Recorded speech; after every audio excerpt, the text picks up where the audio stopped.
What's going on, everyone? Welcome back to Movie Emporium's movie review of Top Gun Maverick, the newest film from director Joseph Kosinski. Now, before we begin, if you like this video, awesome, hit the subscribe button to join Movie Emporium, hit that notification bell at the top to find what's coming next. If you like this video, awesome, hit that like button as well as commenting below on any video that you watch, including this one. Top Gun Maverick is of course the newest film in the Top Gun franchise, which came out 36 years ago, believe it or not. It actually brings back Tom Cruise as Maverick and sees Maverick as an experimental test pilot. He's basically testing these new generation of fighters. Well, because of how good he still is in a fighter jet and how good his skills are when it comes to, controlling the skies, he is basically brought back to Top Gun in Myanmar to basically recruit, or not recruit, but train a new generational group of fighter pilots who are the best in the best of the world to go on a special ops mission, which is not only has to be very skillfully done, but is very dangerous in its own right. And so he basically has to test them for 3 weeks to get them ready for this mission. Well, because this is a Top Gun movie and is dealing with the scars of the past, one of those individuals is of course played by Miles Teller, who of course plays Goose's son. And on top of everything, he has to deal with the brass, of course, of Top Gun, and one of the characters played by John Hamm. He has to deal with the situation with Goose and his son, and he also has an old flame or old love interest he has to deal with, which of course is played by Jennifer Connelly, who plays Penny in this movie, who of course has a daughter. So basically this movie is a Top Gun movie. It has a love interest. It has, him going against the brass of Top Gun, him having to be the best of the world, to train the best and the best of the world, and there ends up being a spec op mission that they have to deal with near the end of the movie. So when it comes to Top Gun Maverick, I was never really anticipating this movie very much, and for the simple reason that it's been on kind of the wait list for quite a while. I think almost 20 years now at this point. It's a film that at one point was supposed to be directed by Tony Scott. It was supposed to bring back most of the main characters, except for of course Anthony Edwards' character. But it was because of the length of time and development hell that this film has been going through, and then you had the death, of course, of Tony Scott. It became one of those kind of legendary films that never seemed like it was going to get made. But the thing about Tom Cruise, and the thing that makes him so important in the annals of movie history, is when he finds directors and when he finds individuals that he likes working with, he will give them almost every single project of his to work in. So Christopher McQuarrie he's worked with in a lot of the Mission Impossible movies, and one of the other individuals that he's worked with at least one other time is of course Joseph Kosinski, which he worked with in Oblivion. And so with that said, Tom Cruise found his director in Joseph Kosinski, because as bad as I think Tron Legacy and even Oblivion are, they still have interesting concepts. They're shot very, very well. You have actually Only the Brave, which starred Miles Teller, and I found that film really enjoyable. So Joseph Kosinski seems like a perfect fit. But the problem is, can he handle the whole fighter pilot situation? How good is his action direction and all that good stuff? But as this movie kind of took shape, I became super kind of excited for it. It was a film that once we heard kind of the storyline, once we heard what it was going to do, I think it became more and more apparent that this movie could be something truly special. The original Top Gun, like I said, is a special movie, but it is very dated for what it's worth. And then the first trailer came out for this movie, and I was on board. I didn't put it in my most anticipated list, and I kind of regret that, but I was on board. I was excited to see this movie, and then of course CinemaCon happened. The film, of course, was well received, which is kind of an understatement. It had rave reviews, and here we are. The movie's finally released after 2 years of kind of being pushed back because of the pandemic. And what do I think of this movie? Well, I don't use expletives very often, but I will definitely say this. This movie's f***ing awesome. It really is. This is a movie that I was completely blown away by. It 100% lives up to what people are saying about it, and is a movie that is not only relevant to this day and age with what it's trying to do, but it's pulse pounding, it's exciting, it has emotional core to it, it has some great performances, but is a movie that if you love the original, you will actually find this movie much, much better than the original. And that's saying a lot, because that original is actually fun and entertaining for what it's worth. But there are stakes in this movie that are much more important and prevalent to even what the original Top Gun did. And on top of everything, it has, callbacks and fan service that absolutely works for this movie. It really does. There are points in this movie where you get the emotional impact of what Top Gun, the original movie, did, and you can see it in the face of what Tom Cruise's Maverick is having to deal with. The fact that he's going up against, Rooster, who's the Miles Teller character, and having to deal with him. The fact that these, new brash fighter pilots, including one that's named Hangman, are, not listening to Maverick and having to deal with that. Him going up against people like the John Hamm character. It's a movie about the scars of the past, how they affect the future, and what it is for an individual to have to deal with so much emotional resonance from a place that he has a lot of emotional impact for in the past, and how does that affect him for the future and everything he has to deal with on top of everything. And it's a movie that really just resonates and really feels impactful for what it's trying to do. But what makes this film really interesting and what makes it so great, and I'll talk about some negatives, but what makes it so great is how Tom Cruise has set himself apart, not only in the action space, but in revitalizing what his characters are. So Ethan Hunt and of course his character of Maverick are individuals that are very important to the 90s and 80s, but they feel so close and personal, I guess you could say, to him as an individual. He's looking back on his career. He's finally getting older in age. I think he's like close to 60 now. And I really feel like this character Maverick, is a little bit of Tom Cruise himself. Back in the 80s when Top Gun came out, it was about a brash individual, about a guy who was really good at what he does, but very against the grain, I guess you could say. And here it feels like he really understands that he is getting older in age, and he wants to instill that into what his character is doing. And it really shows, his kind of love interest with Penny, the Jennifer Connelly character. There's a lot of emotion there. Even though she wasn't in the original, you really feel like there is a purpose and a history to each individual. And it's really just kind of impactful. There were points in this movie, especially when we see Val Kilmer again, and when we, are dealing with everything that he's dealing with in the past, with the death of his friend and stuff like that. It really gets to you. It really does. And especially if you love that original film, you might actually start tearing up, because these are things that are important to the story. They really resonate well. And I just found that really kind of, it was interesting to watch. It really was. It really gave me goosebumps, and it really gave me, no pun intended, it gave me goosebumps, but it also gave me an interesting look into what Tom Cruise is doing at the later stage of his career. But we cannot not talk about how good the aerial combat is in this movie. This is stuff that is just so well done, so well shot. Apparently there was 800 hours shot in just the aerial dogfighting and stuff like that, and the aerial combat training and whatnot, that it's impressive to watch. They actually are in the cockpit in this movie. You see the close-ups of each individual actor as they're in the plane, but I'm pretty sure that the individuals, including Miles Teller, did not fly these planes. You can kind of tell if you look at it closely that there's probably someone behind them. It is shot in a way where it actually is very effective, so it really feels like these individuals are flying. But my God, it is intense to watch. It is crazy, especially when you get to the third act and you see what they're doing, and it just is one of the most impressive movies I've seen in quite a while. This is going to get all the technical awards when it comes to the Oscar season, because it's just that good. But once again, you have to give it to Tom Cruise, because apparently he actually flew a lot of these scenes in this movie, except for the ones which are very technically involved. But for the most part, when you see Tom Cruise in the plane, he's actually flying that plane, and it's a testament to what Tom Cruise can do. And the aerial stuff is just mind-blowingly good, and I got goosebumps, and I was tense, and I was, for through the last 30 to 40 minutes of this movie, you're just like, oh my God, what am I watching? And then you watch it in IMAX, and when it goes to full screen IMAX, it's just like, holy cow, this is awesome. And just everything about this movie is awesome. It's not a perfect movie. The dialogue's still pretty terrible. It does do a lot of fan service, so there might be a little too much for some people's taste. I think the score's all right. I think it's Lauren Balfe did the score, he's worked with Tom Cruise for quite a while now, but his score was all right, I guess you could say. It does some things with, John Hamm's character, which I thought was all right.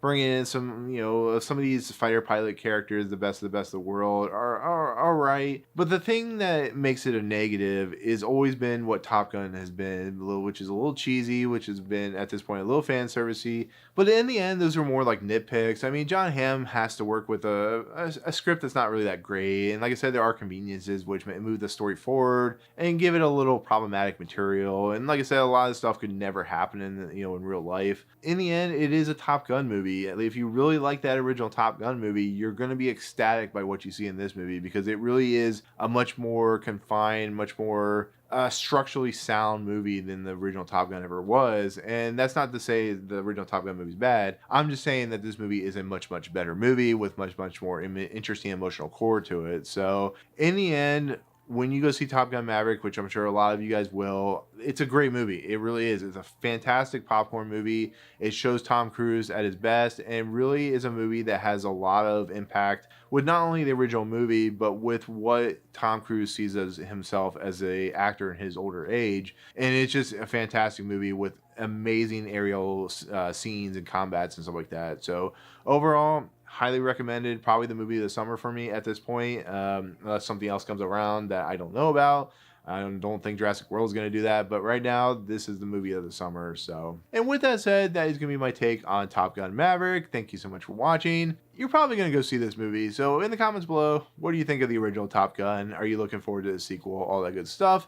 But otherwise, if you like what you see on this channel, hit the subscribe button to join Movie Emporium. Hit that notification bell at the top to find what's coming next.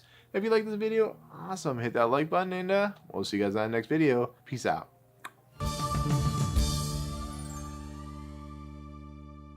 What's going on, everyone? Welcome to Movie Emporium's movie review of The Whale, the newest film from director Darren Aronofsky. Okay, so The Whale is a screenplay adaptation of a stage play. It stars Brendan Fraser as a 600-pound obese man who's a teacher online who is basically coming to the end of his life. He has congestive heart failure.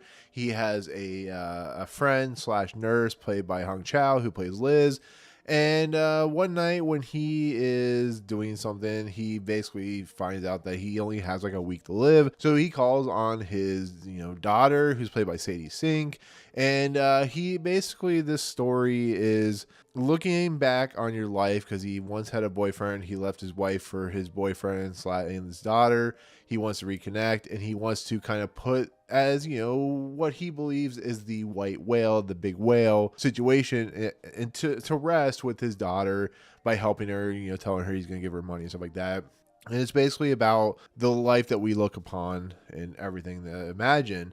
And then, of course, we have a character played by Ty Simpkins who comes in as kind of a Mormon-esque character who's trying to save him in some form or fashion. It's very much looking at that stereotype as, because Brendan Fraser's character plays a gay man, how's that play out as well? And, how's that affect the life around you? So with that said, this is a movie that has brought Brendan Fraser, he's been in a few things, but he's been kind of what you would call out of focus for quite a while. He's been kind of looked down upon. He's a guy known for a lot of really, screwball comedies or just comedies in general. He's known for playing Rick Ocano, of course, in the Mummy franchise. And he's a guy that's never been taken seriously because he's never done serious material. That's just some of the unfortunate nature of the scripts and things he's been picked for, outside of like Gods and Monsters, has just never been something that he has been appreciated for. He's a decent actor. He just never has done anything worthwhile. So with that said, this is a story that once people got a chance to see it, I think it was either Toronto Film Festival or Venice Film Festival, one of these film festivals, he got a standing ovation, is the automatic front runner for Best Actor.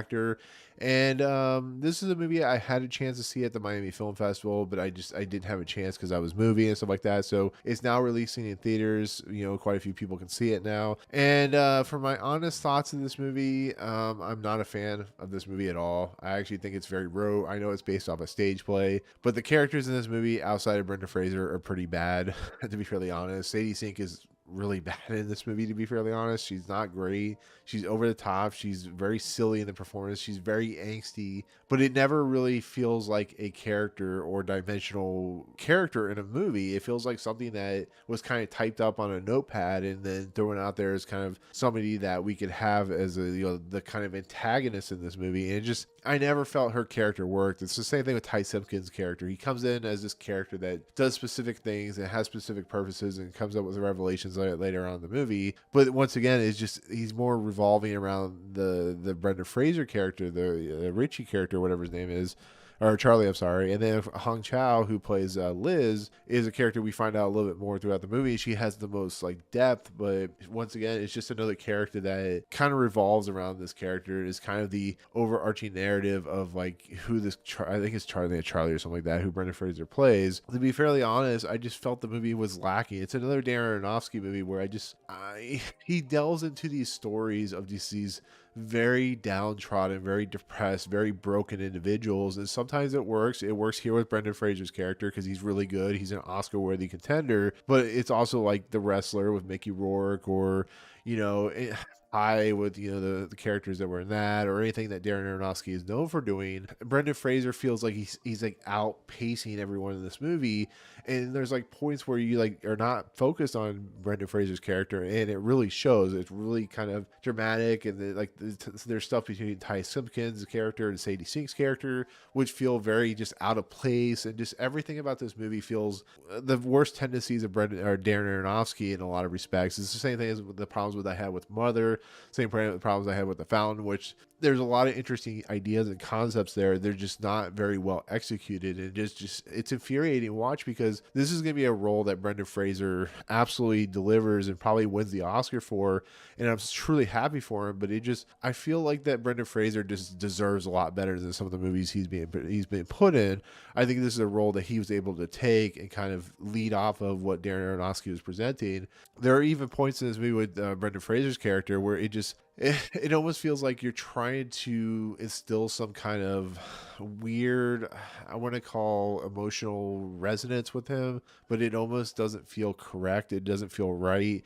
As a person myself, if you know me, I'm also a guy that deals with obesity and like being overweight. And I think sometimes the tropes feel a little out of place with Brendan Fraser's character. Yes, he's like a 600-pound man, but you could tell that it just sometimes, when you're in that place like I am, being obese or something like that, it feels a little wonky in a lot of respects, to be fairly honest. But when you get to like the ending of this movie, it's just another very Darren Aronofsky thing where he is very kind of, he has an ending. You kind of go where you kind of understand where he's going with the symbolism and stuff like that. But it is kind of just like, it just kind of ends. It just ends in this weird moment, this weird status. And it's the same problems that happens in every single one of his movies. And I don't know. It's just maybe the Darren Aronofsky he doesn't click with me sometimes. I think he's a very interesting, very different director in a lot of things, between Requiem for a Dream and Pi. And like I said, some of the things he's done before in the past, but I really didn't like this movie. I just felt that like the idea of like this man and like the what he's trying to go for, what Darren Aronofsky's trying to go for, with just the nastiness of humanity and the nature of like how we act and the things we do and the things we say and how we do one thing and convert our lives and how that affects another portion. And then like there are moments in here where like people see the Brendan Fraser character and exactly how they're going to react. I don't know. I really just, this is probably going to go one of my worst of the year list because I just did not like this movie. I did not like the performances outside of Brendan Fraser. I think in the end, this movie will be an Oscar darling, but I think it'll be mostly focused on how good Brendan Fraser is in this movie. It just shows the talent of what he has and what he has the ability to do, which not a lot of people are giving him credit for. And even myself, I love Airheads. I love, Blast from the Past. I love the Mummy movies, but they're not what you would call high quality acting ability.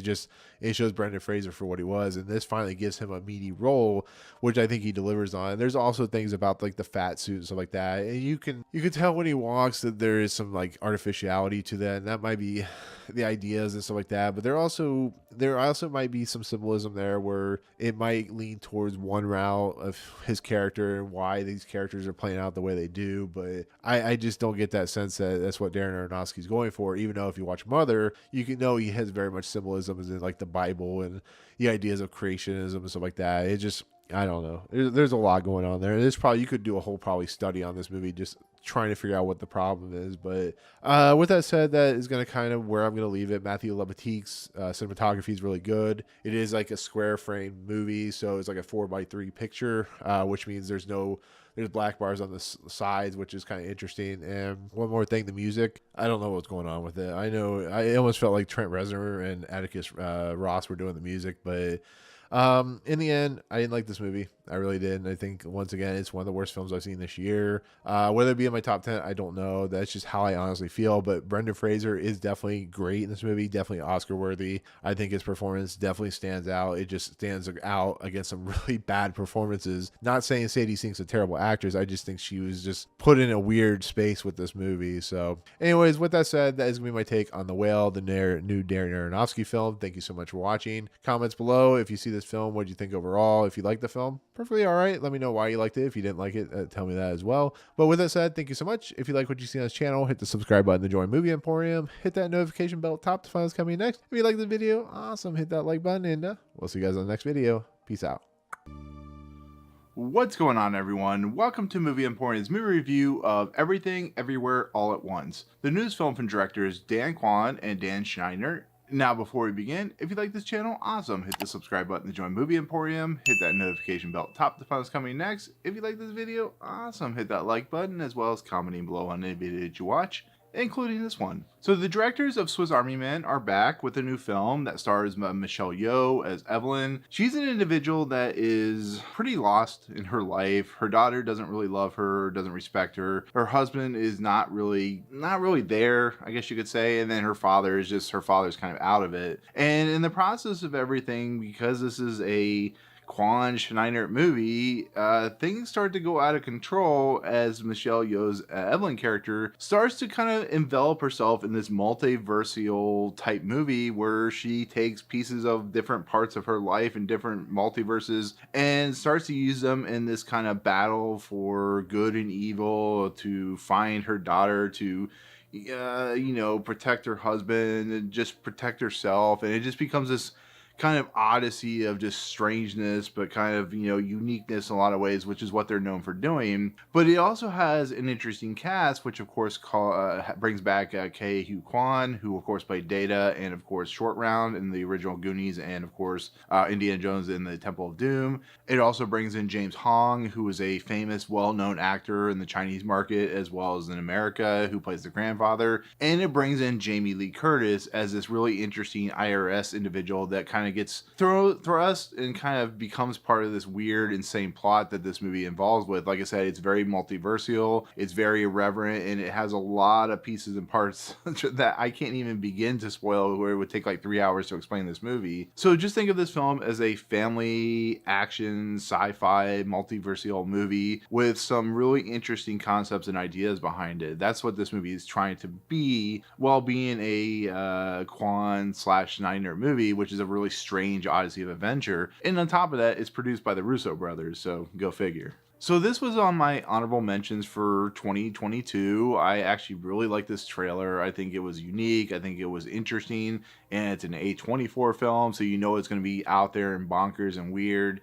And after seeing movies like X that has come out already this year, I have a lot of faith. What A24 does, it doesn't mean I like every one of their films, but the idea and concepts of allowing these directors to kind of complete out their vision, whether it be weird and strange, and A24 has this habit of just bringing in directors that have very unique visions, and this movie is no different. I mean, think about what the trailer represents and what it's trying to pose to you.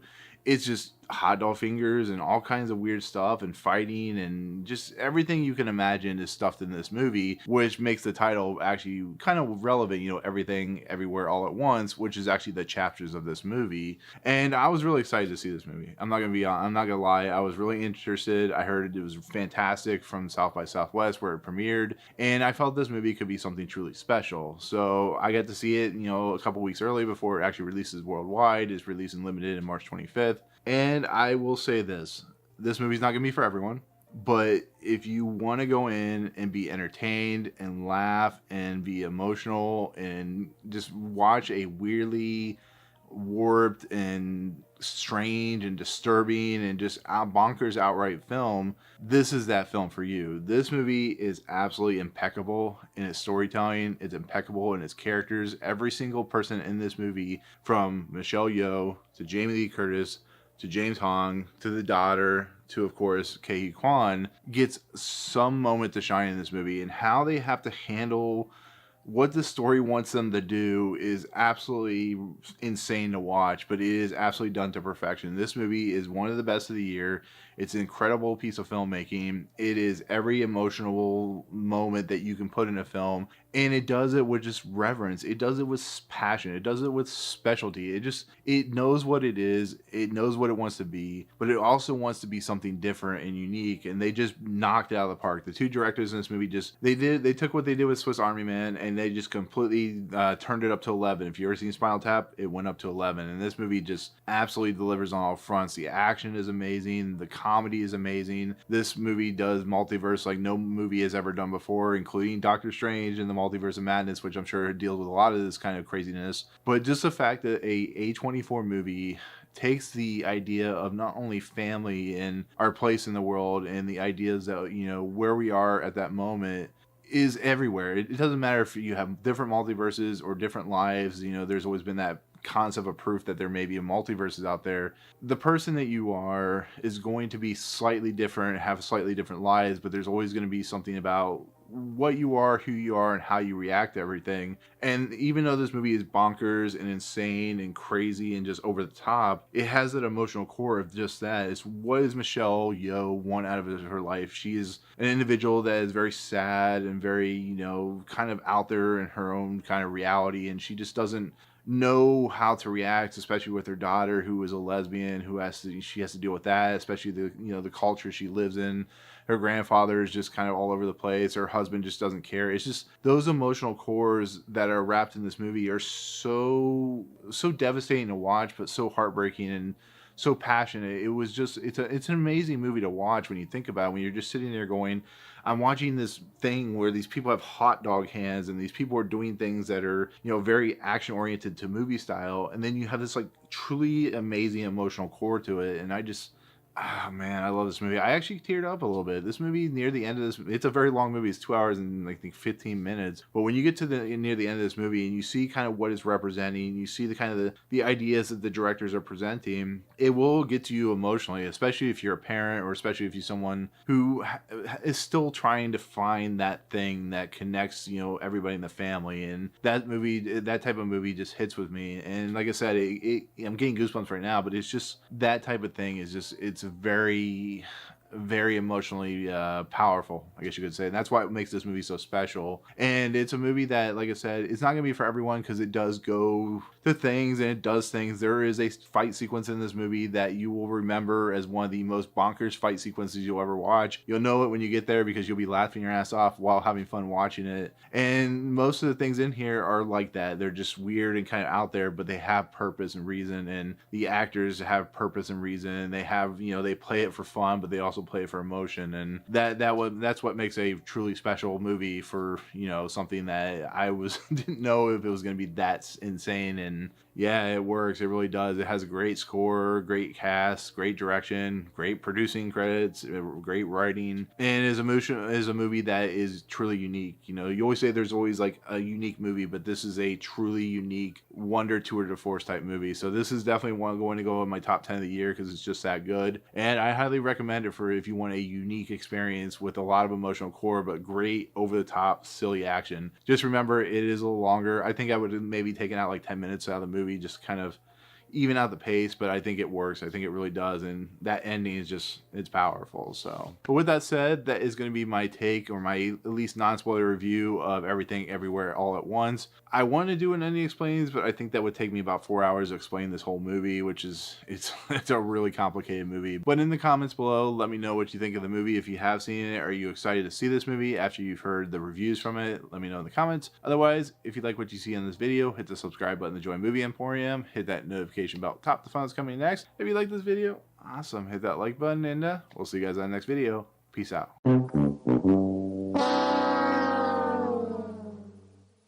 Okay, guys, so we've done it. We've hit the end of 2022. It's time for that year-end list of, you know, films that we talk about, whether it be in the worst or the best. Today, we're going to, of course, talk about the worst films of 2022. And yeah, this is a very interesting list to compile because it's not what I would consider my favorite list to do, because I like to talk about the good of cinema. I don't like to talk about the bad. But I am a film reviewer. I am a film critic. So, well, you know, it is what it is. So with that said, it's been a year of some definitely pretty bad films, to be fairly honest. You know, it's no different than any other year. But this list that I compiled is, I'm sure will be on some other people's lists, some films you may not have seen. But it's a year that I found more good than bad, to be fairly honest. When you go to my best of list, which will premiere tomorrow, And without further ado, let's talk about some worst films or some bad films of 2022, and let's do some honorable mentions. And those are okay. So three honorable mentions. Like I said, I think the best were actually outweighs the worst of 2022. But the three films I have as my honorable mentions that actually didn't make my top 10 because I feel those films are a little worse than these three films. The first one is Easter Sunday. Of course, I know people are fans of Joy Coy. I know they love his comedic material, which is fine. It doesn't make for a good movie. I got a lot of flack for this, which fine, whatever. But it's just not. It's just not a great movie. It really isn't. Another one, of course, is The Whale, which I just reviewed. I expected way more. When the only really good thing about it is Brendan Fraser, and he's really good in it. You have a problematic movie, and this is another Darren Aronofsky film that I feel is just I don't know what's going on. So that's that. But another film that actually didn't make my top 10, but it would have if it had been a different year, is, of course, Morbius. This is a travesty of a comic book film, but it literally is not the worst film I saw this year. There is some fun to be had, for better or worse, so take that for what it's worth. But those are, of course, my honorable mentions. They're still really bad films. I still don't recommend them. And with that said, let's head into number 10, which is. So I have to make a correction. Number 10 is a movie that I saw that I didn't realize that Mel Brooks gave his approval for to do a Blazing Saddles reboot or remake or kind of homage. And that, of course, is Paws of Fury. It still isn't a good film. It's actually kind of a travesty for a kid's film, kind of a insult, I guess you could say. And it really shows. You can really tell in its kind of story making. You can tell this went through many, many hands. And I just feel like it's just kind of one of those typical kids films that comes out every year to make money, for better or worse. And it didn't make any money. It was not very well received, and proves to be one of the worst films of the year for the reason. And this year was a pretty interesting year for animated films. There was a lot of good ones, but there's also a lot of bad ones. So at number 10, we have Paws of Fury, and at number 9, we have. So the 355, directed by Simon Kinberg. I talk about him a lot because he disappoints me so many times. I think he's a very talented writer, but not a very good director. It's the first film I think to come out this year. It wasn't very good. Actually, it was pretty terrible. One of the worst films I saw this year. Has a great stacked cast, and they just couldn't deliver at all. It was so forgettable that it actually, I think, left theaters like 3 weeks after it premiered. And I don't know. When you have like Jessica Chastain and people like that in your movie, and you can't even produce a good movie, you have a problem. I mean, it's not number one on this list, but it's in my top worst of all time, or worst of the year, for a reason. And so at number 9 is the 355, a complete travesty of a film. And number 8 is. So number 8, of course, is Minions: The Rise of Gru. I'm just not a fan of this franchise anymore. I think the Minions movies are terrible. I think they're cash grabs, which, is expected to be when you're a billion-dollar franchise. I think this franchise has run out of steam a long time ago, maybe since the second movie. And it's a franchise, especially with this movie, where I felt insulted by watching it. I know people like this movie. I understand it. But you're insulting my intelligence by making this type of movie. And I couldn't believe what I was watching, to be fairly honest. I was so baffled, to be fairly honest. It was so bad, but it's not the worst I've seen this year when it comes to animated films, but it's pretty bad for a film, for a big budget film. And I think this franchise should die, but it's not going to because it makes billions of dollars. So with that said, Despicable Me 4 is coming soon. So there you go. Number 8 is Minions: The Rise of Gru, and at number 7 is. So this is the worst animated film I saw this year. This movie is so bad that it only took less than a month to come to Disney Plus, and that, of course, is Strange World. This movie is insulting for even insulting sakes. I don't know what they were thinking. This feels like a Bob Chapek move to try and get in with the audiences and stuff like that. When it comes to like LGBTQ, when it comes to mixed race relationships, when it comes to just like being of equal value. I'm fine with all that, but when you're so blatantly like obvious about it, that it actually kind of ruins the movie a little bit. And I gotta say right now, I don't hate the fact that they made this movie. I hate the fact that it feels so cheaply done. It feels so like a weekend movie that the directors, who one of them actually worked on Ride of the Last Dragon, which I really liked.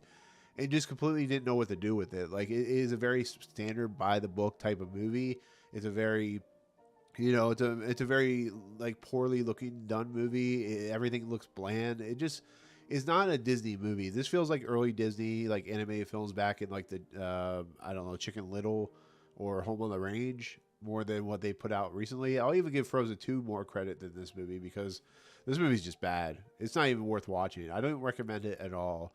So with that said, that is my number 7 and worst animated movie of the year, which leads us into number 6, which is So at this point, Judd Apatow, I've just come to the conclusion he's not a very good director. He did 40-Year-Old Virgin, which is fantastic, one of the best comedies of the last 20 years. He also did Knocked Up, which was really good. And then he came out with Funny People, and This Is 40, and whatever else he's done since. And he did a movie for Netflix called The Bubble, which should have been a home run with the cast that it has, including people like David Duchovny and Karen Gillan and Keegan-Michael Key. And yeah, I don't know what happened with this film. It's travesty. It's not funny. It's long. It's overwrought. It's supposed to make fun of Hollywood, but it doesn't do a very good job of it.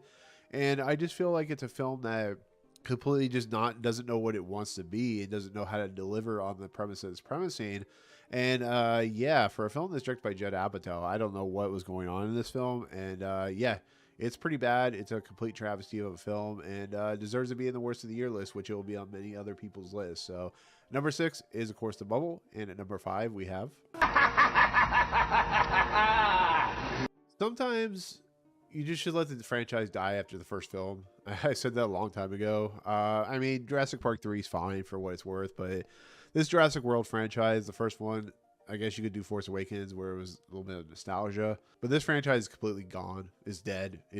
I don't even know what to think anymore because Jurassic World Dominion, like Jurassic World Fallen Kingdom, is baffling to watch. It doesn't make any sense. It feels like a tepid response to trying to make a franchise good again. You bring back 3 of the iconic actors from the first movie, who have all been like different forms of the franchise to begin with, and you can't even do anything good with them. Jeff Goldblum's completely sidelined in this movie. Laura Dern and Sam Neill have like the worst subplot I've ever seen, and it's once again proves that Colin Trevorrow needs to like not do these franchise movies anymore. Go back to like low budget, except for Book of Henry, which was terrible. But this movie's just bad. It doesn't make any sense. It has bugs in it, which doesn't make any sense, like locusts. I don't know. I don't want to keep complaining, but as you've seen from my review, this is a really bad movie. So number 5 is Jurassic World Dominion. I hope they stop making these movies, but they won't. So with that said, number 5 is Jurassic World Dominion, and number 4 is so another rebooted third film in the franchise. I was so excited when this first film was announced. I was so excited that David Gordon Green was going to direct it. Jamie Lee Curtis was brought back. She was going to have some kind of new arc to her story with Michael Myers. And then the first one came out, which was fine for what it's worth. I still don't understand the idea behind Jamie Lee Curtis's Laurie Strode character. The second one was an absolute travesty of a film. It made no sense. But compared to this film, Halloween Ends, that's actually a masterpiece. Halloween Ends it doesn't make any logical sense. I still don't know what David Gordon Green was thinking. I don't know what his logic and reasoning were. And this movie is baffling. It really is. It goes to places that he decided that people are going to just have to deal with and live with. And I sometimes you got to wonder if people are just like too up their own butt, to be fairly honest, to make movies. And I'm not saying David Gordon Green is not a talented director, because he is, but he's getting ready to do the Exorcist prequel and or Exorcist sequel of Ellen Burstyn, and I worry he's going to ruin that franchise as well. So I mean, that franchise already has like 18,000 sequels, anyways. Yeah, this movie was garbage. It really was. It was so bad, and I hate the fact that it's like one of my favorite horror franchises that just completely shit the bed. So with that said, that is at number 4, which is Halloween Ends, and number 3 is. So I hate to be that guy that craps on an actress or actor because they really do more than I do. I just review movies, but Ruby Rose has seemingly coming out with a film every year that I put on my worst of the year list. That one year with Morgan Freeman was my worst film of the year, and this film, Stowaway, which premiered on AMC Plus, had Frank Grillo in it.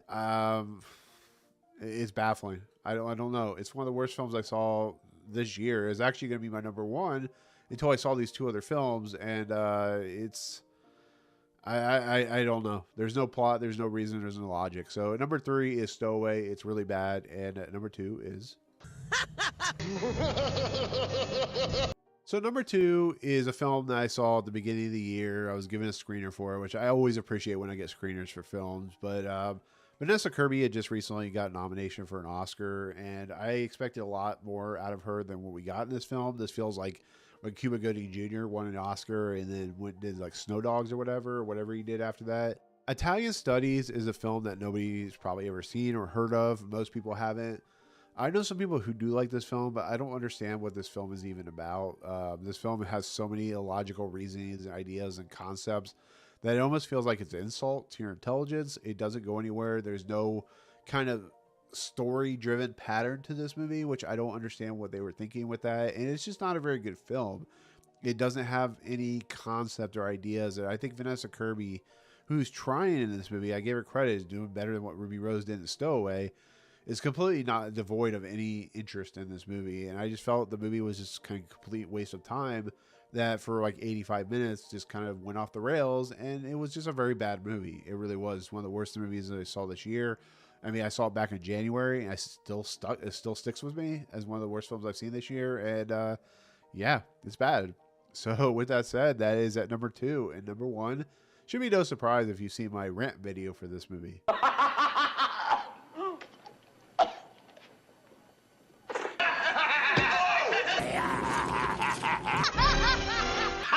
So number 1, of course, is Robert Zemeckis' Pinocchio. Oh,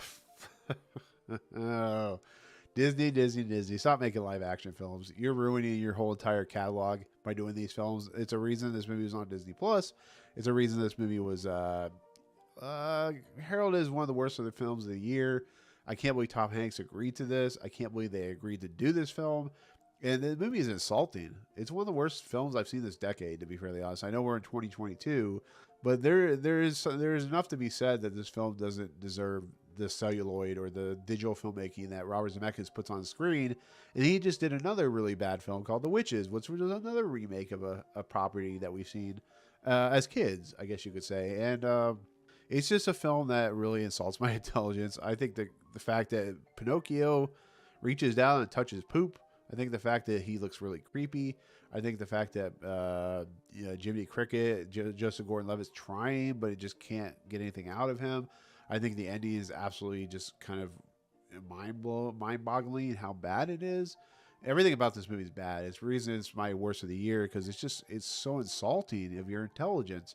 There's no reason this movie should be this bad, but I don't know. Robert Zemeckis has proven with like animated material that he's really good at filming, but he's just not really good at storytelling. So with that said, that is the worst film of 2022.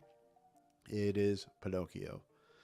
So with that said, that'll do it. That'll be my take on the worst of 2022. I was hoping for better when it came to like Pinocchio and stuff like that, but as we've seen, films it's just that what happens in a year. You get some really bad films, you get some really good films, and it's what makes film and film watching very much fun because you never know what you're gonna get. And unfortunately, these are films that I felt like were wasting my time a little bit. So some I predicted, some I didn't expect. So there you go. Anyways, with that said, that is going to do it. Thank you so much for watching my worst of 2022 for film and movies. Comments below. As I always say, let me know what your worst of the year list was. Like, what films did you really not like? If there's a film that I really like that you did, it's perfectly all right. It happens, you know, it is what it is. But otherwise, thank you so much. If you like what you see on this channel, hit the subscribe button to join Movie Emporium. Hit that notification bell at top to find what's coming next. If you like this video, awesome. Hit that like button and we'll see you guys for the best of 2022.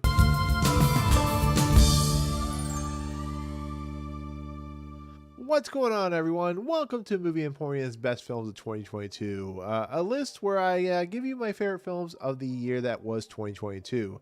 Now, it's safe to say that this list will be completely different than yours, so just be aware, you know, this is what I feel like is the best films of this year. It's what I feel like did the best work in 2022, and it's a list I really enjoy doing because it highlights films that you may not even have seen, most likely you have seen. So, with that said, it's been a really good year. It's probably been one of the best years in history for when it comes to film and movies. It was surprising because 2022 was supposed to be one of those interesting years where it kind of is a transition between kind of catching up to what happened in the pandemic, where films got pushed back. But we had a lot of good films come out this year. We really did. I mean, I have 15 films, 5 are honorable mentions, but 10 I feel are the best. And I think there could have been more. If I had done like 100 best films of 2022, I could have found 100 films for 2022. It's just that type of year. And like I said, it's been a good year. So without further ado, these are the 5 honorable mentions. Like I said, a lot of times they'll be in your top 10. And those films are... So 2 films, of course, are animated. Like I said, it's been a pretty good year for animated films. A pretty bad year for animated films, so we'll just say it's in the middle at this point. But Turning Red was a film that got completely dumped by Disney and Bob Chapek. It was a film that, proved that Pixar is really good at what they do and were screwed over many, many times during the pandemic and just this year, just this kind of era in general. Turning Red completely took me by surprise because I was looking forward to Lightyear more than Turning Red. But I think Turning Red was actually the better film, to be fairly honest. I think it was the more earnest film. I think it was the more absolutely endearing film, and it absolutely worked. Another film, of course, is Puss in Boots: The Last Wish. Once again, didn't expect anything out of this. Got more than I expected. Very, very good film. Very well written and directed, and great animation style. Another film is After Yang, which, of course, is Colin Farrell's one of 3 films that he did this year that he was really good in.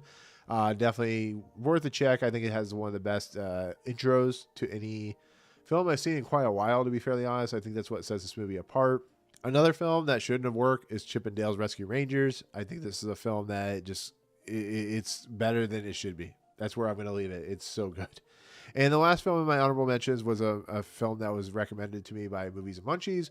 And that film, of course, is Brian and Charles. Absolutely delightful, very fun, entertaining, heartfelt film about a man and his creation of a robot. And I just think it's an absolute delight. So those are the 5 films I feel are, right out of the top 10, but are really good films to watch. So definitely check those films out. And without further ado, let's head into the first film, which is number 10, which is...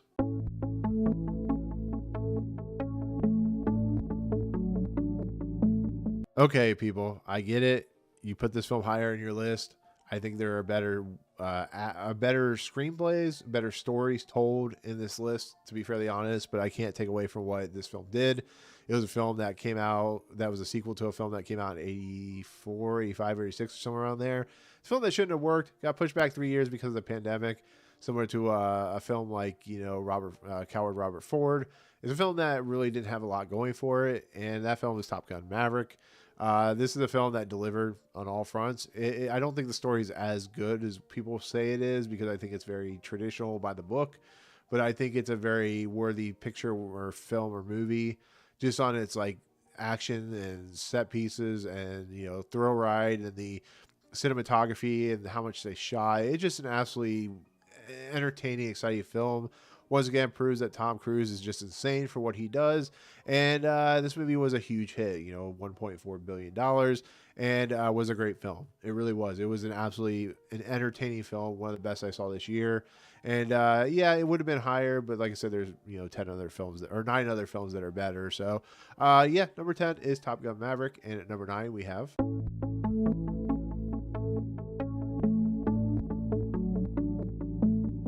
So this is a film I can't find it anywhere. I saw it at the Miami Film Festival. I have to talk about this film because it was a very devastating but very moving film. And that film is Amparo, and it's a film that stuck with me ever since I saw it at the Miami Film Festival. It's about a mother trying to keep her son out of the Colombian draft, like in the military, and the lengths she has to go through and how difficult it was for her as an individual to do that. It's an absolutely devastating but wonderful film that everybody should watch. I just wish there was a way to watch it. It's unfortunate that I'm putting it in my top 10, but I have to put it in my top 10 because I think it's just such a great film that it absolutely just, like I said, I just still remember this film till this day, and I think it's going to be a film that's going to sit with me for a while. But it's a film I highly recommend if you can find it. It's a film that will be one of those one and done type films you ever see, but I think you'll be as moved as I was. And it's absolutely riveting in every form or fashion. So at number 9 is Amparo, and at number 8 we have.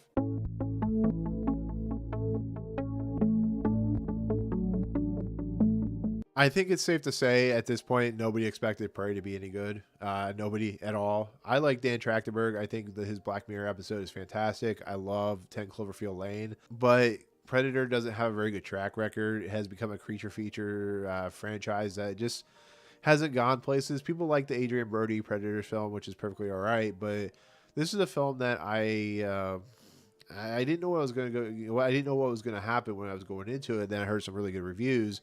And yeah, it's an absolutely insane, awesome, great action film with some great set pieces, a great lead by Amber Midthunder, and a great setting, which is, of course, in the, I think, 1800s or 1900s, Midwest or whatever, with the Comanche tribe. And on top of that, they actually did a whole track, audio track for Comanche, which was awesome. And this movie shouldn't have worked. It was an absolutely entertaining thrill ride, and I hope Dan Trachtenberg gets a lot of work after this, because it definitely is a highlight of this year as a film that no one expected. This goes right along with Hellraiser as a film nobody expected to be any good, and it was absolutely better than it should have been. So number 8 is Prey, and at number 7 we have.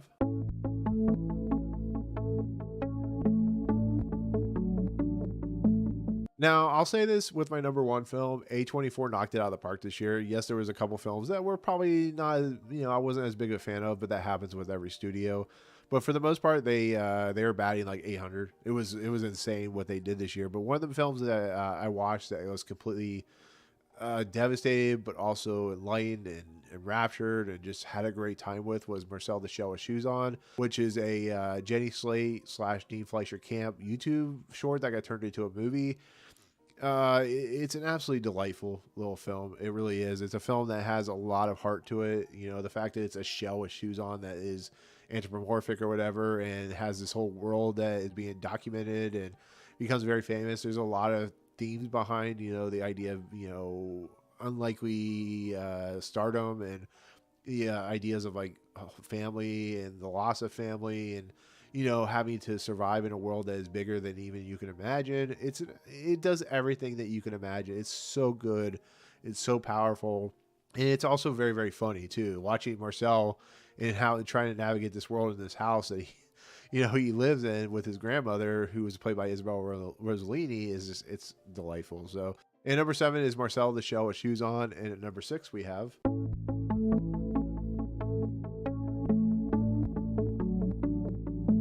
So Danielle Deadwyler is an actress that a lot of people know. I really don't know much about her. I apologize. It's just unfortunately my fallings and failings as a writer and reviewer. But Till was a movie that I didn't expect going in to be. I didn't know really anything about it. I know it's about the young kid who was lynched and killed. About his mother, who basically made it national news, I guess you could say. This movie is once again very devastating, but is also very powerful. It once again shows you that even 60 plus years or 50 plus years, however long this was ago, that there still is problems. Yes, the Till Act was just passed by Biden in 2022, but it should never have taken that long. We shouldn't be dealing with this today, and this movie just shows you everything about that. I mean, this movie's an absolute winner of a story. It's an absolutely devastating story, but it's an absolute story that should be told. And I unfortunately didn't do a review for this because of just the timing that I had. But I think Danielle Deadwyler is definitely an Oscar nominee for this. She's absolutely fantastic. And if she doesn't get an Oscar nomination, I will be absolutely heartbroken, because she's so good in this movie, so powerful. And she delivers on all fronts. Everybody else is really good in this, but she absolutely commands this movie. And it's a fantastic film. So at number 6 is Till, and at number 5 we have.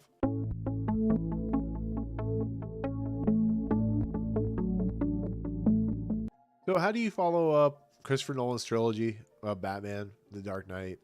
You get Matt Reeves, The Reigns as director, and you come out with this film, The Batman. This film's awesome. This film's one of the best action films that you'll see this year. Has one of the best Batmobile chases you've ever seen. I think Colin Farrell as the Penguin is absolutely amazing to watch. I think he's one of the best villains you'll ever see. I think Paul Dano absolutely knocks it out of the park as the Riddler. I think, Jeffrey Wright as Gordon is fantastic. I think Zoe Kravitz as Catwoman is awesome. I think this movie just works on all levels. And if it weren't for my number one spot, this would be the best superhero movie of the year. This is absolutely incredible superhero film. This is, I was so excited to see this movie, and absolutely delivered on all fronts. And it's crazy that this movie, is 3 hours long or however long it is, but it was fantastic. That Batmobile sequence is amazing, and it has so much atmosphere, so much poise, and is great. And Robert Pattinson, you can say whatever you want about him, but he absolutely delivers as well. So number 5 is the Batman, and number 4 we have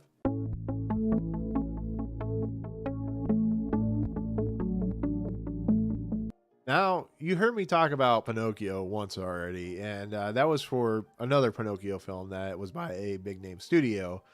Well, this isn't that Pinocchio. This isn't your father's Pinocchio. This is Guillermo del Toro's Pinocchio, and he absolutely knocks it out of the park, people. This film is absolutely incredible. It's heartfelt. It's amazing to watch. It is, a stop motion animation, which is one of my favorite types of genres. It is so incredible. It uses the source material with such perfection. It has one of my favorite songs in quite a while with Ciao Papa, which is going to get an Oscar nomination, and it proves that Guillermo del Toro is one of the most underrated directors. Yes, he won an Oscar for that fish movie or whatever, but this is a guy who just loves his style. There's a creature in this which Pinocchio sees when he dies or whatever happens to him that is very much out of like a Pan's Labyrinth or anything that he is known for doing. But his style, his substance, his passion for filmmaking, and just using his weirdness and darkness and his ethnicity and his kind of take on the view of the world, just the models of these characters, it is absolutely stunning, people. You got to watch this movie. It's on Netflix and it is 100% worth a watch. But this movie, if you have to go between the two Pinocchios, you might want to watch this one because it's absolutely stunning and incredible. So with that said, number 4 is Guillermo del Toro's Pinocchio, and definitely worth a watch. So at number 3 we have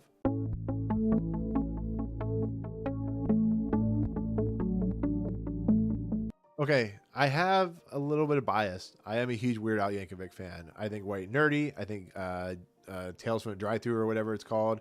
I think the guy's incredible at what he does. He takes parody songs and actually makes it his own. What I didn't expect is for Weird, the Al Yankovic story, to be as good as it was.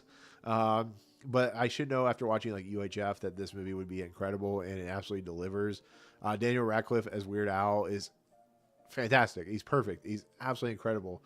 We have like, I don't know, Rainn Wilson as Dr. Demento. And there's a great scene at a pool party at Dr. Demento's house, which includes all 80 stars. And it's absolutely fantastic. But this movie is pure insanity. It definitely shows what Weird Al is good at, which is parodying, a genre. Particularly, this is like Walk Hard, the Dewey Cox story. But this is a movie that doesn't take itself seriously. It ends on a absolutely insane note, and it's so funny. It's one of the funniest movies I've seen this year, and it's a film that I highly recommend. If you haven't seen Weird, the Al Yankovic story, it is on Roku for free. You do have to sit through ads while watching it, but there's no other film this year that made me laugh as hard as this film. So I definitely highly recommend it, and that's why it's so high on my list. So at number 3 is, of course, Weird, the Al Yankovic story, and at number 2 we have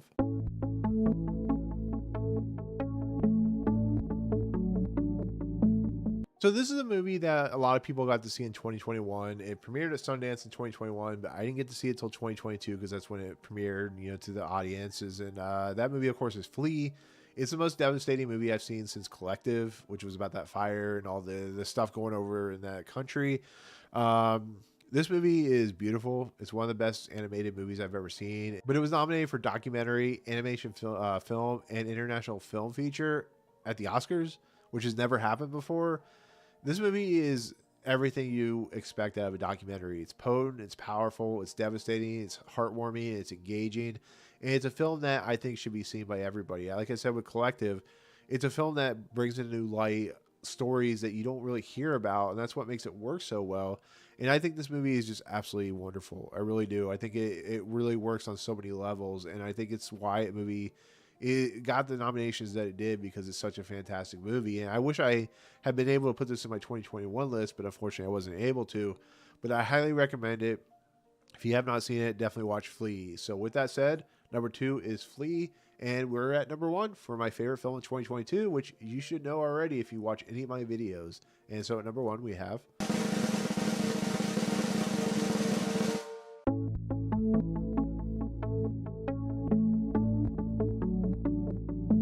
So, like I said with the Batman, this is I think is the best superhero movie of the year because it goes to heights that I didn't expect. It has great action sequences. It is one of the most engaging, entertaining movies. But what I didn't expect is to be so emotional after watching this movie. That movie, of course, is Everything Everywhere All at Once. So you should know that this would be my top movie of the year. Probably one of the best movies of the decade, right there with like Mad Max Fury Road. What hasn't already been said about this movie is one of the most wonderful movies. It's from the Daniels who did Swiss Army Men. It's a movie that has so many great performances between Michelle Yeoh and Ke Kwan, James Hong, Stephanie Hsu. It's a movie that has Jennifer Slate in it, which of course Marcel the Shell has shoes on. It's a movie that's so inventive, so creative, so intelligent, so heartwarming. It makes you wonder why more movies like this aren't made, and it shows that the Daniels are some of the most creative filmmakers in the market because this movie shouldn't work. It shouldn't be as good as it is, but it is so successful and being just a great A24 film, being weird and atmospheric and using ideas and concepts that you would never see in a film. I can't believe that this film is as good as it is, and it is one of the best movies I've seen this year, as well as the decade. It is definitely worthy of my top. This is like up there with like Spider-Man Into the Spider-Verse, Mad Max Fury Road is just films that 1917, just films that just completely define genre of filmmaking in such passionate ways. And I hope everyone gets a nomination. But it's a film that I highly recommend. If you haven't seen, you should definitely watch. So there you go. That is number 1, which is Everything Everywhere All at Once. And like I said, been a pretty good year for films, to be fairly honest. When you have number 10 being Top Gun Maverick and number 1 being Everything Everywhere All at Once, and you have everything in between, you have a pretty good year on your hands. So, but that's it. That's where I'm going to stand on my best of 2022. A great year for film. Definitely recommend any of those films. Definitely check them out. But as I always say, comments below. Let me know what your favorite film of the year was or favorite films.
What's going on, everyone? Welcome to Movie Emporium's prediction show for the Oscars 2023. I am, of course, your host, Nick. And yeah, it's exciting day as usual. I enjoy this day because I love movies. Never been like the hugest fan of like, Oscar shows and stuff like that. But, it's movies. We get to talk about it. And today we're going to do a little bit of predictions. I think it starts at like 8:30. So we have plenty of time. As always, I'll keep an eye on the chat. Jen, thank you so much for keeping an eye on as well. It's been a pretty good year for movies. I think 2022 was one of the best years in quite a while. Even with the small amount of movies that weren't like huge hits, there was some really good films that came out this year. There was especially one, Everything Everywhere All at Once, that came out this year. That is absolutely one of my favorite movies of all time at this point. I watched it the other day, and every time I watch that movie, you get to the end, it makes you cry and stuff like that. It's a really good film. I apologize once again if you're watching or anything like that. If I move and you see my chair in the background, I apologize for that because the green screen sucks. I don't have good lighting at the moment, and my allergies are really bad right now. So I apologize for that. So with that said, 2023, like I said, 2022, a really good year. It was full of just films that were interesting, fun, and entertaining. And like Everything Everywhere All at Once, it was films that really felt like a lot of love was put into them. And so with that said, every year I like to watch the Oscars to see what is going to win, what is going to win, what is going to get nominated. And it's always going to be one of those things where you watch and you're like, why didn't that get nominated? Why didn't that get nominated? But I think for the most part, this year is going to have a good eclectic group of films. What those are, there may be some surprises, like All in the Quiet in the Western Front. I don't know because we haven't gotten to that point yet. But we'll see. But if you're in the chat and you're watching at any point, let me know what your favorite film of last year was. What do you think is going to get nominated? Do you have any questions? All that good stuff. I'll try to answer. I'm not, I missed a lot of stuff this year, like Tar, so I can't really answer if that movie's any good or not. I heard it's really good, but it is what it is. So I always go to Variety's prediction thing because they always put a really good list together, and they are really comprehensive. I think Clayton Davis, I think is his name, is the one who does it, and he always seems to do a pretty good job of just like putting together a really competent what he thinks, what they actually, it's mostly variety, but what they think is going to get nominated.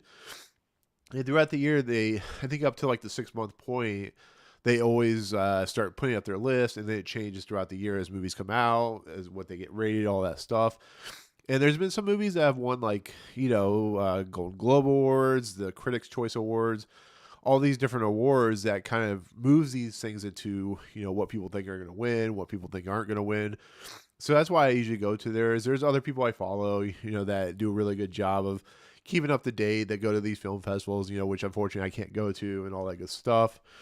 But yeah, I mean, without further ado, I'm going to go to the list, and I'm going to go through, like I said, I'm not going to be able to do documentaries or some of these things because I just didn't see a lot of documentaries this year. International features, as always, I didn't do. I tried to do it last year, and this last year was just a very crazy year with my move and everything that's happening with the work and stuff like that. So my output hasn't been as big this year, and it kind of shows. But yeah, it's we'll see how it plays out. But let's go ahead and head into Variety's list, which is, if I could get it to work properly. They have it broken up really nicely here. I probably will do like a reaction right after I watch them, just to kind of let me know my thoughts on it.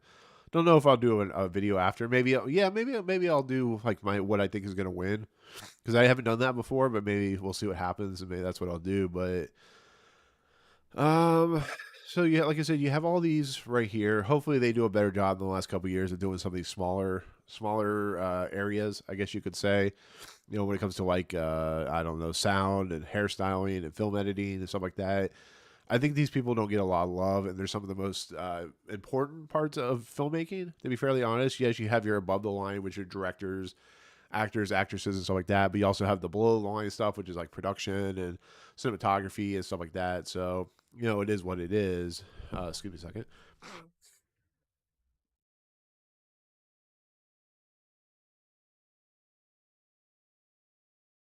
Like I said, I'll try to mute myself if I blow my nose, so you guys don't have to hear that. But we'll go into the smaller categories, just talk about them. Like I said, what I feel and what the Academy feels is completely different. Like I said, if it were me, I'd have Weird Al Yankovic's movie, the Al Yankovic movie, in all these categories.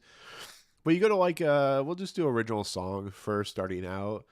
It's going to be it's pretty self-explanatory. I mean, there's not really much to talk about with this list. It's just RRR, of course, was the big kind of indie film or film from India, or I can't. I think that's where it's from, but it's a film that got a lot of love. Natu Natu is going to be a nomination most likely. Um, yeah, I agree. It's really important. It's funny how people don't really care about these things, but they're the ones that are most important, I guess you could say. When you look at score, I think score sets the mood for most films. It can actually make or break a film, to be fairly honest. And you saw that in The Whale, which I really hated that score for that film, and it really kind of ruined the film a lot.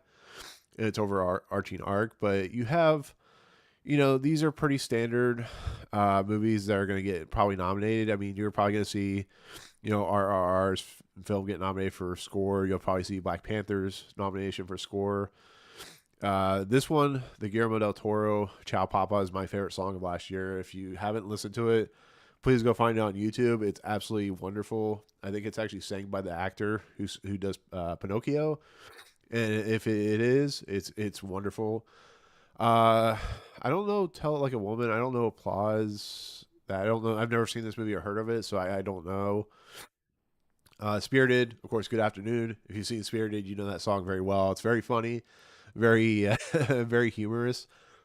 But this is the list right here. Outside of Chow Papa and Spirited, and of course Black Panther, which will get nominated RRR most likely. Hold My Hand by Lady Gaga is a pretty standard Oscar fare. I'm sure it'll probably get nominated, but we'll see. Man Called Otto was was actually, that song's pretty good. Uh, it was a surprise of a film too. If you haven't seen it, you should. Till, a pretty standard Oscar fare, I guess you could say. White Noise. That if you have not seen White Noise, just skip to the end when New Body Roomba starts playing. It's chef's kiss. I put that in the nomination because it's so good. Where the Crawdads Sing. I don't know much about that. It's Taylor Swift. They probably nominated her for all we know. This Avatar song by The Weeknd. I love The Weeknd. I think he's a good singer. The song was terrible. Not worth it. The rest of these are, they're black horse contenders. The dark horse. Everywhere All at Once should get an Oscar nomination for score. But I don't know. I can't remember the song very much, so I'd have to re-listen to it. It's David Byrne, which if you love David Byrne like I do, Talking Heads and stuff like that, you'll know how good of an artist he is. But that's the song category. Like I said, these look pretty on point. Like I said, Diane Warren, famous singer. If anything that would happen here, it would be either Hold My Hand or New Body Rumba would be nominated instead of like Spirited, Tell It Like a Woman. That's just, I don't know. That's kind of where it lies. So yeah, Blinding Lights and Save Your Tears are fantastic. I don't know, Jen, if you ever played Beat Saber. The Weekend's on Beat Saber for VR. It's amazing and hard. And the Black Panther song that he did is on there, and I love it. It's great. So, so that's song. Original score. This one, I just say right now, Babylon should win. It is one of the most amazing scores I've heard. Justin Hurwitz is. Don't get me started. Like the main theme that you hear in the trailer and in the song makes that movie even remotely entertaining to watch. Otherwise, it's kind of a slog of a film. Pinocchio, Alexander Desplat, really good composer. Hildur Guindotir. Sorry if I mispronounced that. Women Talking, which hasn't gotten a lot of love in the space of like the Oscar, or not Oscars, but the award season. That's a fantastic score as well. Very, it fits the movie really, really well. All Quiet on the Western Front. I'm gonna watch that at some point. You know, I haven't seen it. I heard it's really good. There's a lot of talk about getting Best Picture nomination. Fablemans. You know, I'll be honest with you. It was a good score. I love John Williams, but he's been nominated so many times. You gotta give it to somebody else. Like, you know, you could put Avatar. Don't put that in there because it feels like the same score as the last time. Banshees of Inisherin by Carter Burwell could be a good one. Woman King, I actually put in my would be a good one to pick as well. Unfortunately, there's not a lot of scores to pick out of. I think everything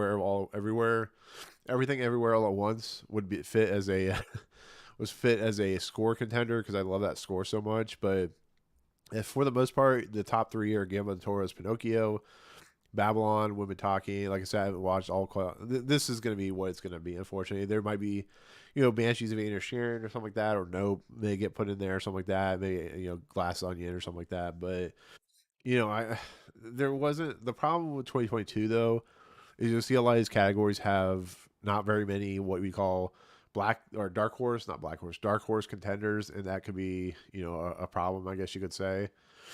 Uh, yeah.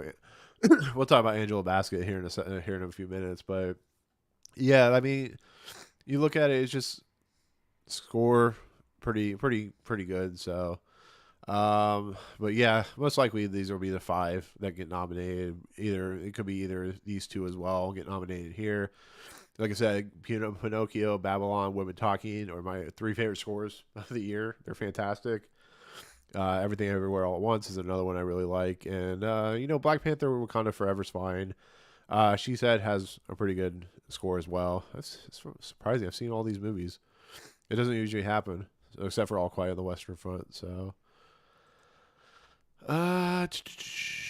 uh, visual effects. Visual effects. I was looking at last night. There's not many films that have quality visual effects outside of, you know, Avatar, which is a visual effects film.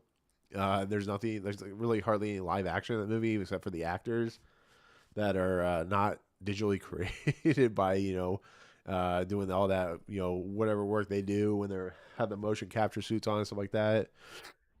Top Gun Maverick, just for what they were able to do with that film, just like how everything is like, you know, up close and personal. You see the planes flying, how much effects that took to get it to work.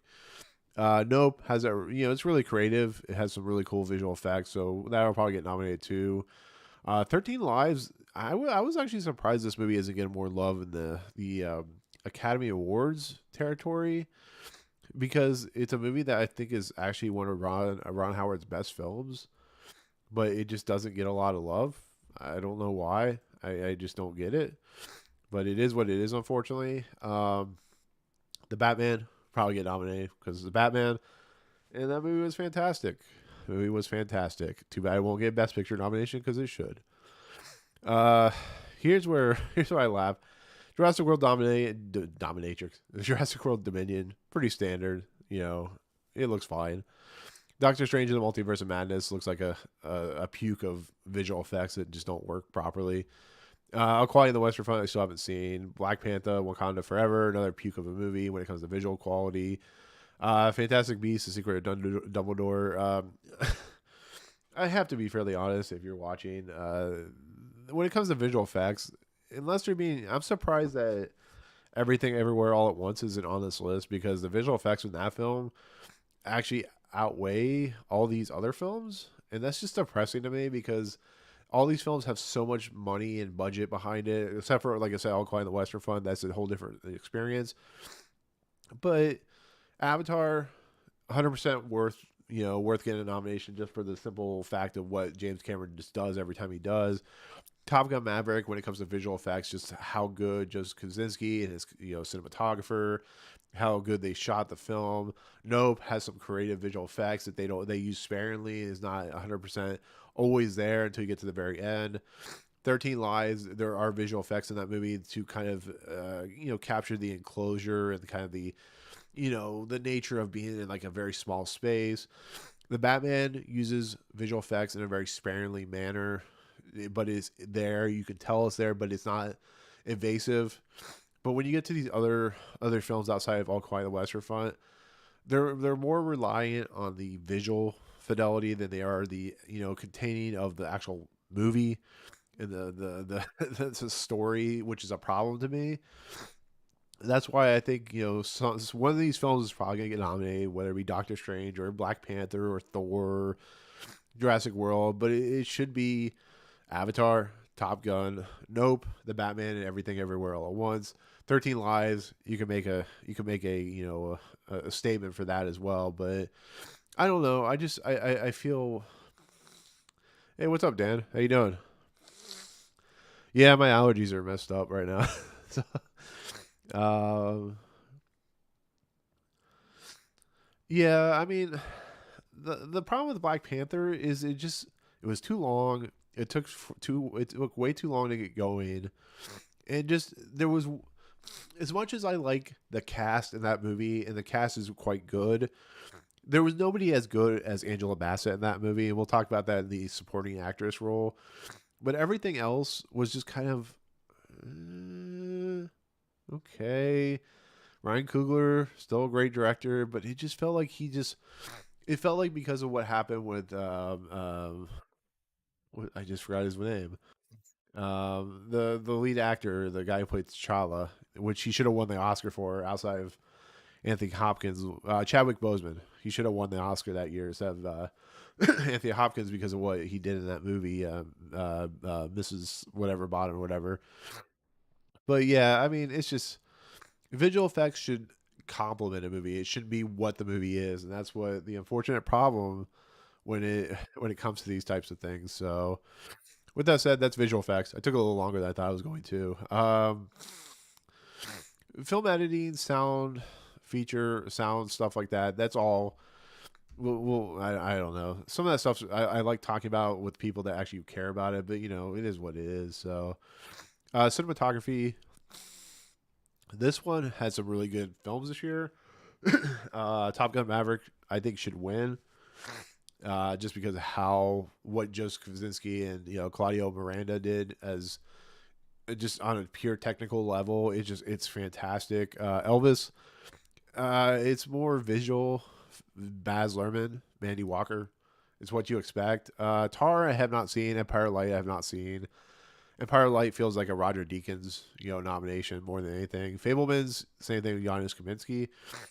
But you have people like Greg Fraser for the Batman. You have Russell Carpenter for Avatar. Ben Davis. As much as I wasn't like the biggest fan of Banshees of Inisherin, like a lot of people were, I still think that movie's fantastic to watch on a technical level.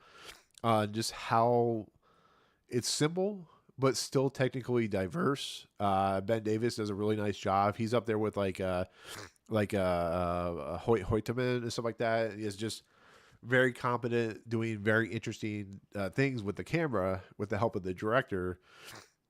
And excuse me a second.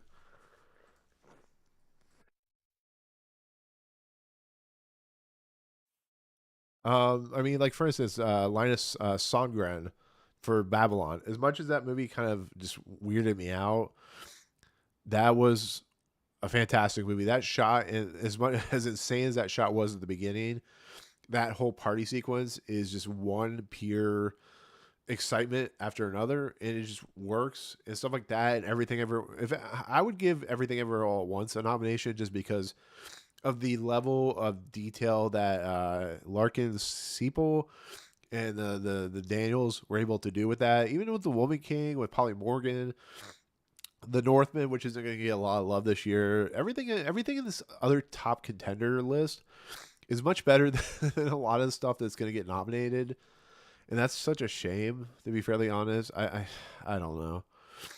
It just Bardo False. I heard that's a terrible movie. Bardo False Chronicle, but that's Alejandro Inarritu's film, which is another whatever. Eric Messerschmidt was the other person I was thinking of who does a really nice job with the cinematography and stuff like that. It'd be kind of great if RRR got nominated for cinematography. just on the insane nature of that film alone, which I still got to watch the rest of it because I only watched like an hour of it, but it's definitely something of a film. So, but if I were to pick, it would be Top Gun Maverick and Elvis and The Fablemans. I would Banshees of Inisherin, maybe Babylon. I don't know. Like I said, I haven't seen Tar, so um,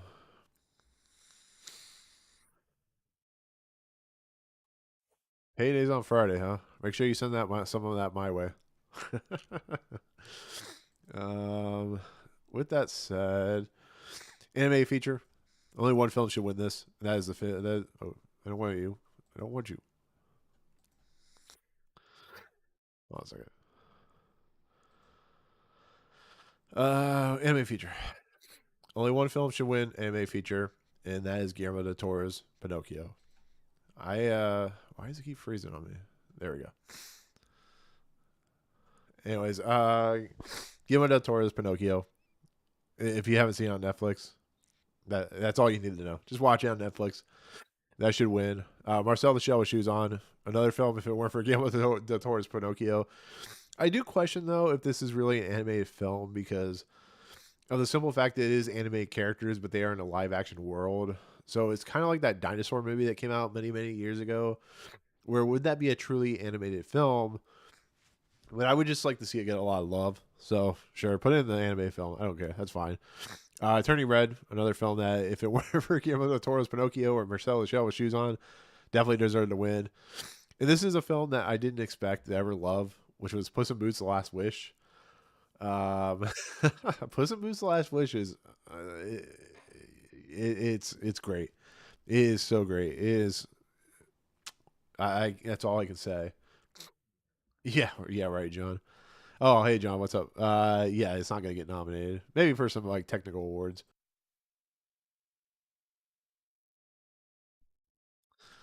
Um, let's see. What else do we got? Wendell Wild, I thought was good. Not great. Lightyear, good. Definitely not. Or good. Lightyear was terrible. Minions: The Rise of Gru. John liked that film. I hated that film. Strange World. I don't.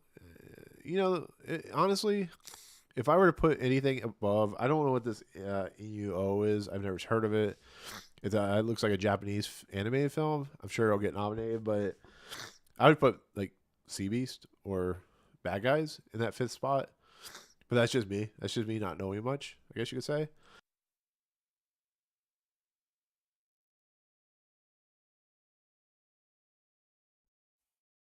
I know, right? I have 9 lives. I don't know what you guys are talking about. You can see. No, I'm kidding. But yeah, the animated category is definitely going to be these four films, the first four in the list. I keep shifting down because I forgot I expanded it, so you don't see the stuff on the right because it's all advertisement stuff, and I don't want to get in trouble or anything like that. So unfortunately, it's probably gonna be. I mean, not unfortunately, these four probably get nominated, and then the fifth one's kind of an up in the air. It could be anything down this list too, with Sea Beast and Bob's Burgers, My Father's Dragon, which I don't recognize, Run Tiger Run, Mad God. Can you imagine Mad God won? Dan, John, Jen. I don't know, John, if you've seen Mad God, but can you imagine Mad God got a nomination? That would be incredible because Mad God's amazing and weird, and I would love that actually. Phil Tippett. So that's animation. John, you gotta watch Mad God. It's on Shutter. If you ever get Shutter, it's something. I'll tell you that much. Adapted screenplay. This is where it becomes like really weird because there's not a lot. If you go down this list, there's not a huge amount of adapted and original screenplays. Living. I gotta watch this film. I can't find it. It's not playing anywhere. One of the theaters that it would play at is actually closed for the moment because they're renovating or whatever. Women Talking, I actually think should win because that is an incredible, just nuanced performances by everyone. All Quiet on the Western Front, I hear a lot of great things. Like I said, I have not seen either version, so I gotta watch this Netflix movie because I keep hearing so many good things about it. She Said was a very powerful film that I'm surprised is even on this list because isn't anywhere else. I can tell you that much. It's Harvey Weinstein. Top Gun Maverick. I personally don't think the film was well written, but that's just me. I think it's more of a technical film. I think it does have great messages, but I just don't think it's an Oscar-worthy film when it comes to the story. I just think it's an Oscar-worthy film when it comes to the visuals, which makes it like Avatar, where the story may not be great, but because of how good it technically is, it is Best Picture worthy. Um, oh man, my nose is killing me.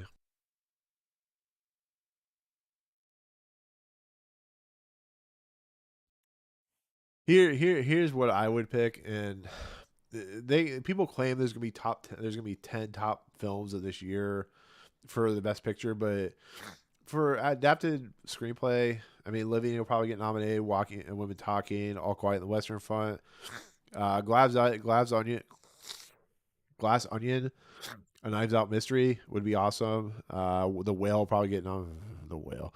Guillermo del Toro's Pinocchio would be awesome to get nominated. Marcel the Shell with Shoes On would be awesome to get nominated. Uh, Catherine Called Birdie would be cool by Lena Dunham. Man Called Otto would be cool because that is actually a really good film. But like I said, look at the adapted screenplay. It's just not a lot of films that could get nominated. There will be probably be some surprises in there, but if I were to pick Living, Women Talking, Top Gun Maverick, All Quiet on the Western Front, and probably The Whale, because some people love The Whale for some reason. I don't.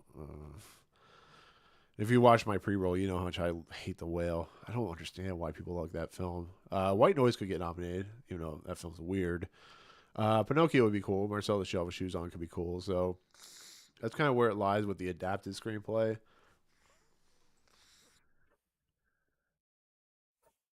Uh oh, it keeps going to video. I hate when it does that.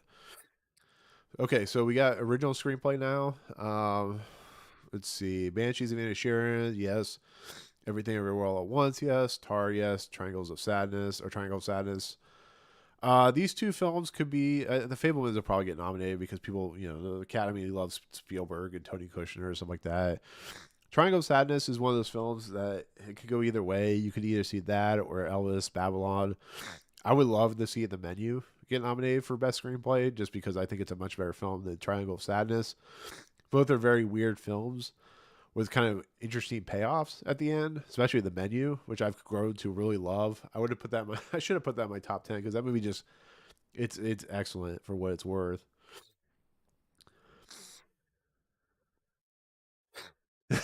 White Noise, the Michael Keaton film. Yeah, that I should have made that joke in my video. Yeah, God, White Noise, the Michael Keaton film. So I don't think people were. Was that film like the one where like they were hearing things in like the static or something like that? Is that what it was? It's been so long. I saw that movie when I was working at a movie theater. I was working at the Regal at Point Orlando. It was so long ago.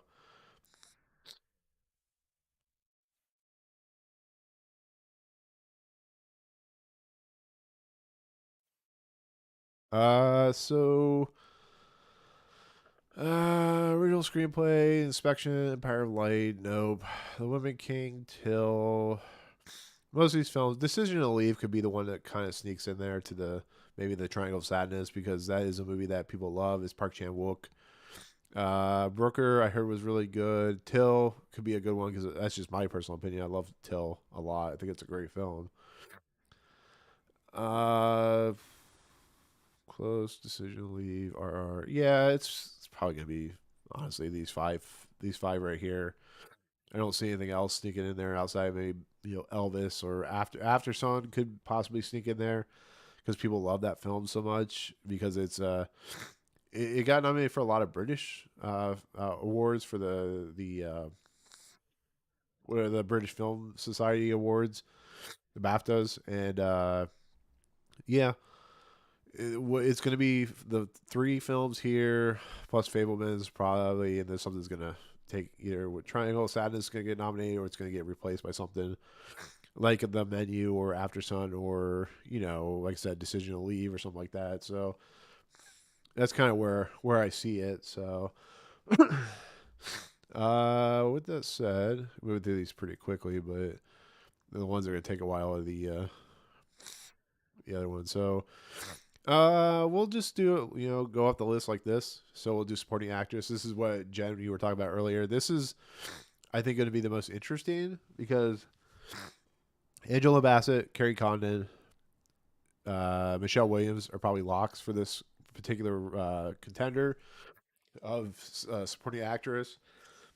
Just because Angela Bassett she's going to win the Oscar. If she doesn't win the Oscar for this performance, which she deserves, it's going to be kind of a travesty because that's the only thing that was truly like life saving about that. Not life saving, but truly saving about that film is just that performance alone.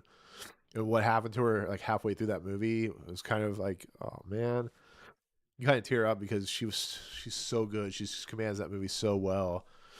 And the fact that with Chadwick Boseman's with him dying in real life and in the movie, her losing, you know, watching whatever her name is, the daughter of Angel Bassett's character, having to deal with that.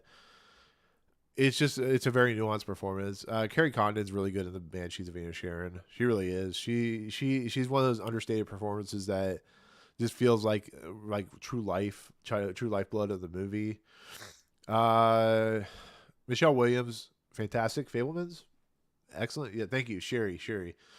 That's I couldn't remember what her name was. It's kind of funny when you do live streams, you just forget people's names. It's really crazy. Michelle Williams, fantastic for the Fablemans, playing the mother of Sammy Fableman. Very good performance, very understated performance. A lot of nuance to her performance. I thought was really good. And then we get into the other two people. These will probably be the most likely what get nominated for Best Supporting Actress. But here's my thing. If you're gonna go with those three performances, and then you're gonna throw in these other two performances, I love Jamie Lee Curtis and Everything Everywhere at Once, but I agree with a lot of people that Stephanie Hsu should get nominated instead of Jamie Lee Curtis, just because of how good she is in the movie, how good her performance is, and how wonderful she comes across as a character. So just angry with her mom for everything that she does, that it's not getting a lot of love. Jamie Lee Curtis is an actress that definitely deserves an Oscar nomination, but she should have gotten it many years ago. It's just one of those actresses that's going to get one of those nominations that is like a lifetime achievement nomination more than anything. She's really good in the movie. Don't get me wrong. Jamie Lee Curtis is doing some amazing work in this movie, but I think Stephanie Hsu just deserves it more. I really do. I think she always just shows her range as somebody as a breakthrough actress in this movie, and she's going to have a very good career on her hands just because of what she did in this movie. Now the problem is that's not going to happen, and like I said, these are probably going to be the nominations. But here's where the real problem becomes: Hong Chow, the whale.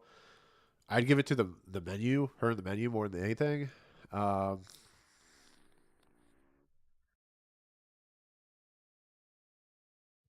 she's really good in the menu. She's so good in the menu. But Hong Chow will probably get nominated. But this is where I'd go. Dolly DeLong for Triangle of Sadness, and she plays the not stewardess, but she plays the one that was cleaning up the bathrooms in the movie, and she becomes like the leader halfway through the movie. And it's just like a very good performance. But the other problem is the people and women talking should all be nominated. It's like a who's who of great actresses like Jessie Buckley and there's so many people like that I forgot. Jessie Buckley's really good in it, and then you have um, uh, Claire Foy and I can't remember the other actress that was in it, but they're all like really great performances in this movie, and it's just Jessie Buckley's so good in it. They're all good. The movie gets no love. I don't get that, but you know, the other thing is Margot Robbie. I'm surprised she's not in the contention for Babylon, which she's really good in. It's really strange. I don't know if they're like, I don't know if they're ignoring.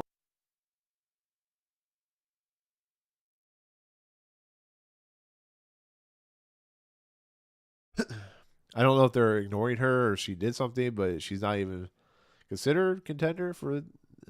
I don't know. Carrie Mulligan was good, and she said not everything was good in Babylon. You're wrong, sir. I'm telling you, you're wrong. Another one could actually sneak in there is Nina Haas for Tar because I heard she's really good in the movie. But for the most part, Angela Bassett, Carrie Condon, Michelle Williams, definitely nomination locks. If they don't get nominated, there's gonna be something wrong with the with the Oscars. Jamie Lee Curtis, Hong Chow are kind of the dark horse, not really dark horse, but they're kind of the ones you can substitute. Dolly DeLong, Stephanie Hsu, Jessie Buckley, Nina Haas, Claire Foy, Kiki Palmer, Janelle Monáe, all those actresses. So we'll see what happens, but for the most part, this is pretty accurate. Like I said, Jamie Lee Curtis, knock her out, put Stephanie Hsu in, put Dolly DeLong in for Hong Chow, and I would be happy. That's where I would land on the list. So,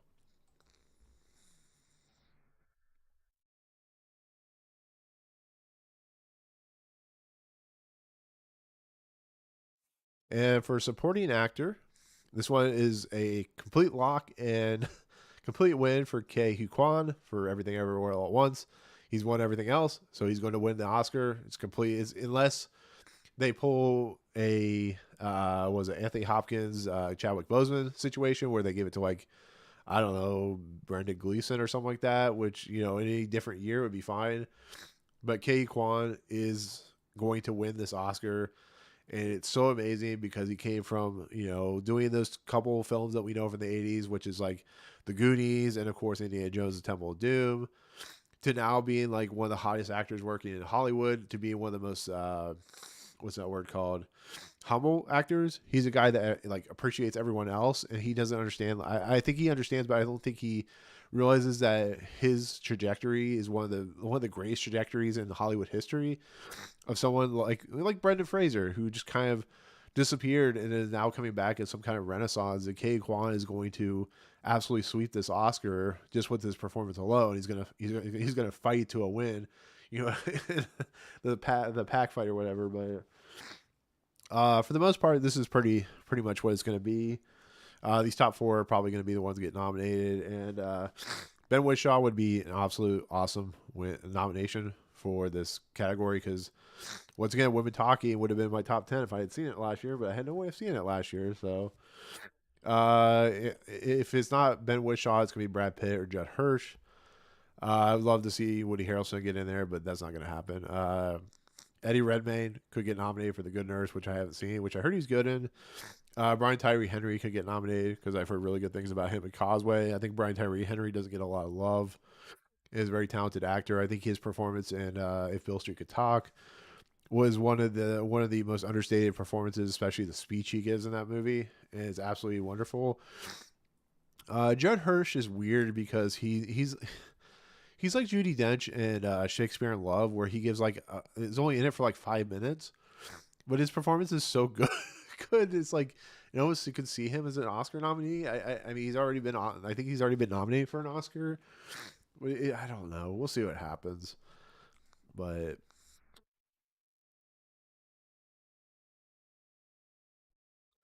for the most part, the top four spots, the ones you see here, which Barry Keoghan, Brendan Gleeson, Ke Huy Quan, Paul Dano. I mean, Paul Dano could get knocked out. We'll see. I think Paul Dano needs an Oscar nomination at some point in his career, especially I think he got screwed for the There Will Be Blood. I think he should get nominated for that. He didn't. It was a travesty. I said way back then when I talked about that film, and way back now, I think it's one of the most devastating not get nominated performances. In the end, what I feel, what the Academy feels, is a little different. But yeah, so Ke Huy Quan, Brendan Gleeson, Barry Keoghan, Paul Dano are definitely locks for Oscar nominations, unless Paul Dano gets knocked out. And Ben Whishaw, Judd Hirsch, Brad Pitt. None of these would be a bad pick. I just wish Ben Whishaw would get nominated because he is absolutely fantastic in that movie. So,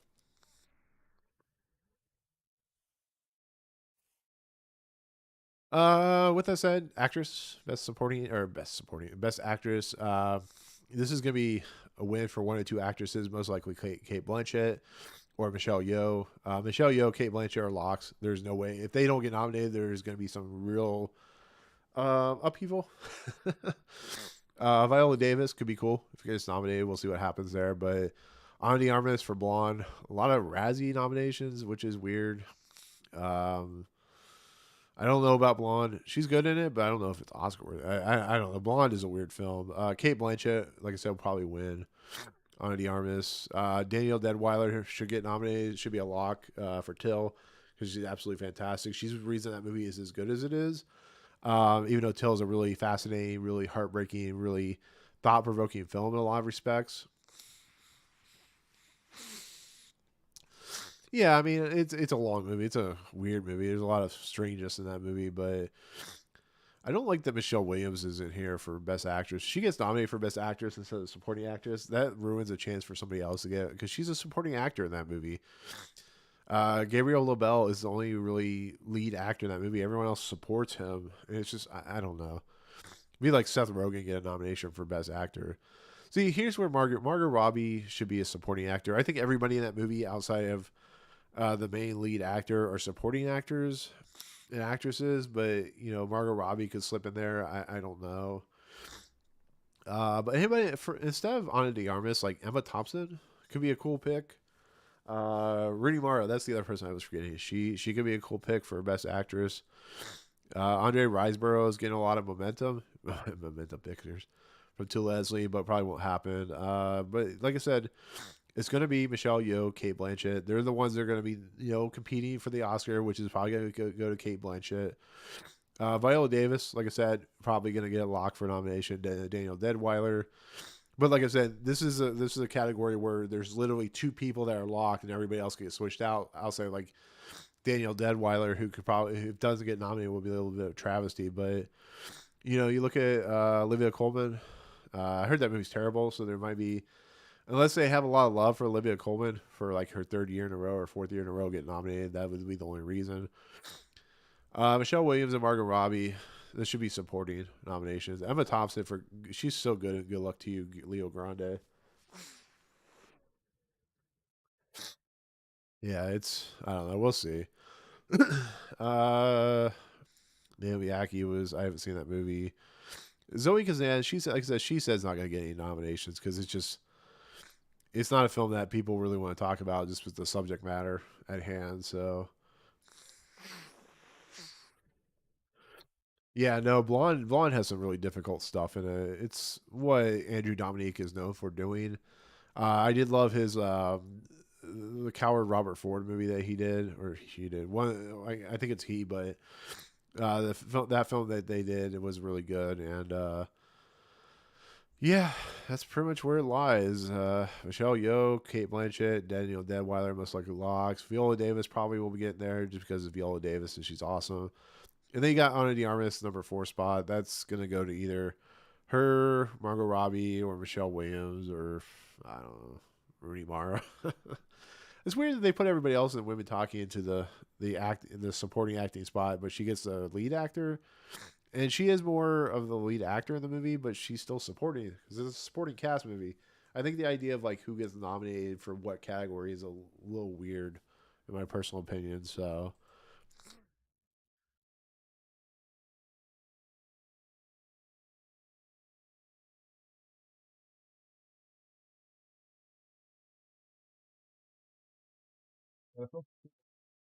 there we go. Yeah, let me know if you can't hear me or I look out of focus because that's what happens with this webcam. So that's Best Actress. Like I said, pretty self-explanatory. It's probably gonna be deadlocks for everyone. So, all right. So Best Actor. This one's gonna be interesting. Austin Butler, Brenda Fraser, Colin Farrell are the locks for this for this nomination. Absolutely, Austin Butler plays, apparently still sounds like Elvis. Brenda Fraser is Brenda Fraser doing a really heavy set person in a fantastic role that was a terrible movie. It's nice to see Brenda Fraser get the love that he deserves. He's never been what I would call in like the greatest movies, but he's an actor that really puts his heart into the movies he does, and it really shows.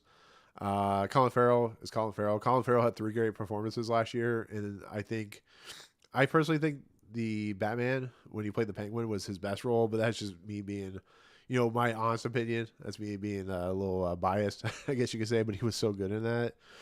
But the Banshees of Inisherin are another acting nuanced performance role of a movie between the 3 actors and actress that are in the movie.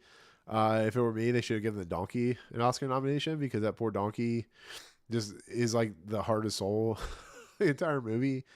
And if you've seen the movie, you see what Brendan Gleeson does in the movie. It's so heartbreaking what happens to that donkey. Um, Bill Nye for Living. I gotta watch this film. Like I said, I hear it's really good. It'd be cool if Bill Nye got a nomination. I really would. We'll see. These two here are. Yeah, there's two movies apparently like with really good donkeys this year. One called O or something like that.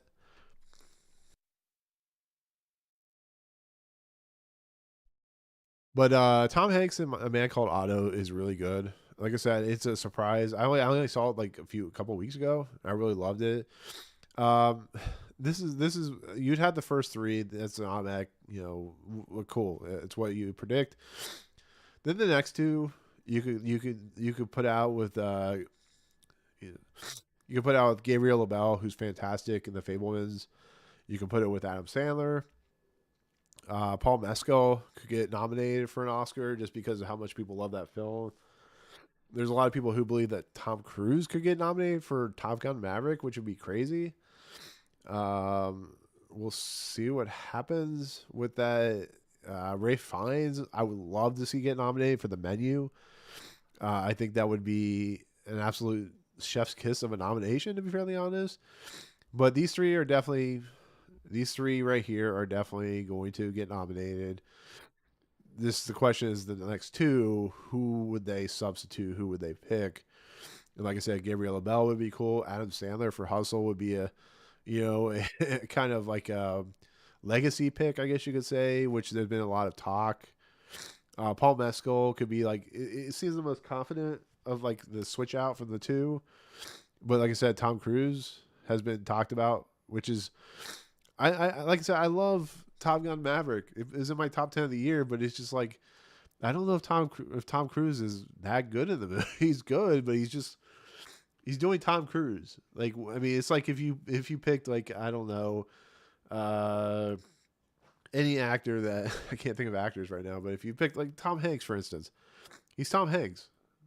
You're gonna get a Tom Hanks and a Tom Hanks performance, but he's really good in The Man Called Otto. It's just, I don't know.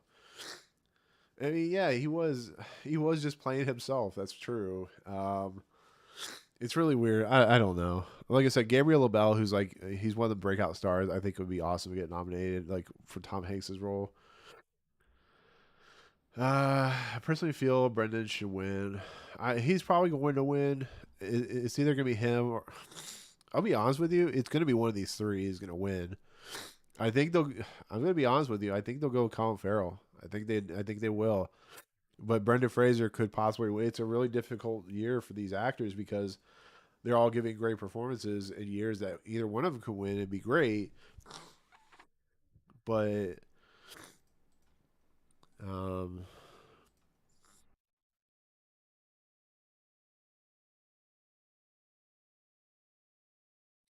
yeah, I'm curious of what you'll think of Banshees of Inisherin. Like I said, I don't know if you'll like it or not. That's something that the other two would probably not like, but I don't know. A lot of we'll see what happens. Like Jen said, Brendan Fraser definitely deserves it, but Colin Farrell had a pretty good year last year. Austin Butler did what he did. What this is gonna sound really bad, but he did what Rami Malek was trying to do, which is actually give a good performance. And as much as Rami Malek was fun in that movie, it really felt like he was. It felt like he was kind of on the outside trying to do Freddie Mercury, and Austin Butler is Elvis in this movie. I don't know. I don't know, people. I don't know. But what other people they like? You get down here, Daniel Kaluuya is fine. Adam Driver is fine. Jonathan Majors will probably be nominated the next year for that Magazine Dreams, that movie I keep hearing about at Sundance, which you can watch online at the Sundance Film Festival. But apparently, it's really dark and disturbing. So it'd be funny if the two actors from RR got nominated. I think RR is going to get a lot more nominations than you expect. Triangle of Sadness, the only thing I think would get nominated was Woody Harrelson or Dolly DeLong. But it'd be awesome if like it'd be awesome if Ray Fiennes got nominated for the menu. I'd love that. So with that said,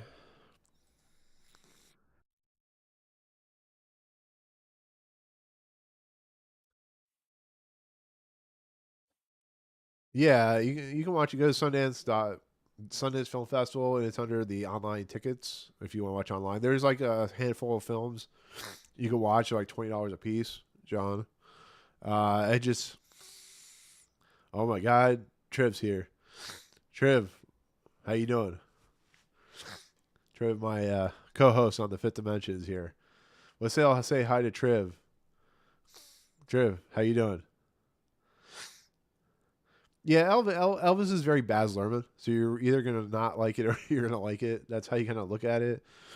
Yeah, that's how I look. I know that sounds funny, but that's how I kind of look at it. It's just you're really either gonna love it or you're really gonna hate it, or you're maybe in the middle. I don't know. Um,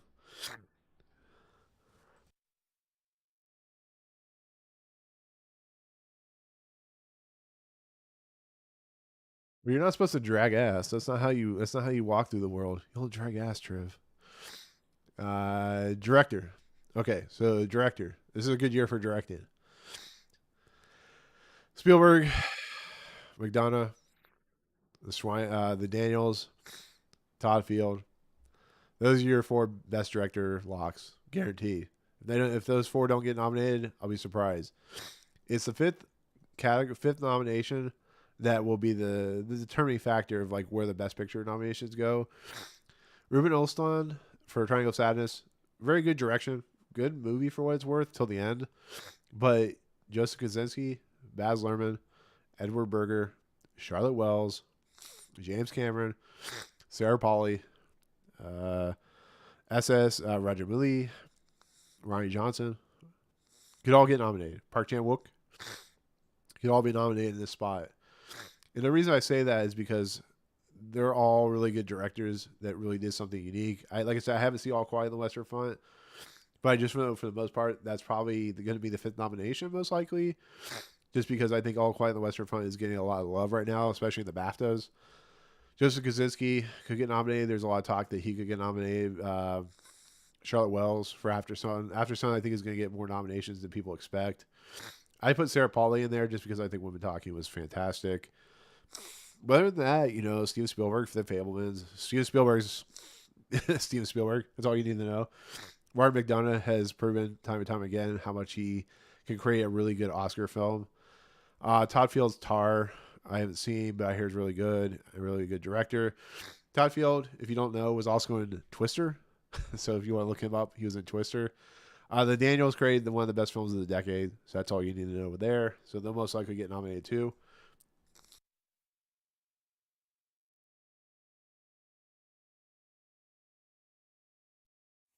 That's all right, Jen. Triv didn't let me win. So you didn't really miss much when it came to the Friday game show.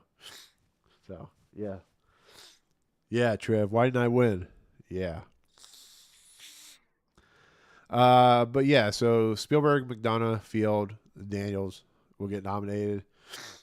Uh, Ruben Olston would be cool, but I see Edward Berger, Baz Luhrmann, or Charlotte Wells getting nominated. Sarah Polley would be awesome. That's kind of where you leave it. Let's see, we still have 16 minutes. On me, I don't know what you're talking about. You're crazy. Crazy, Triv. Crazy. uh,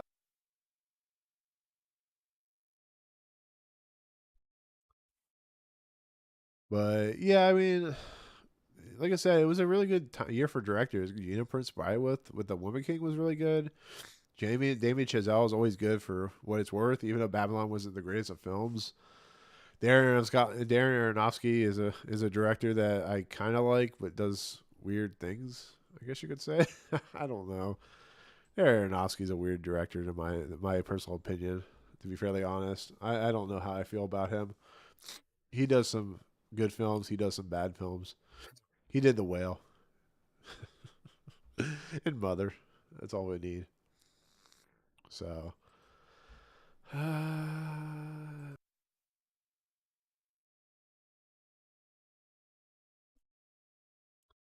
And finally, Best Picture.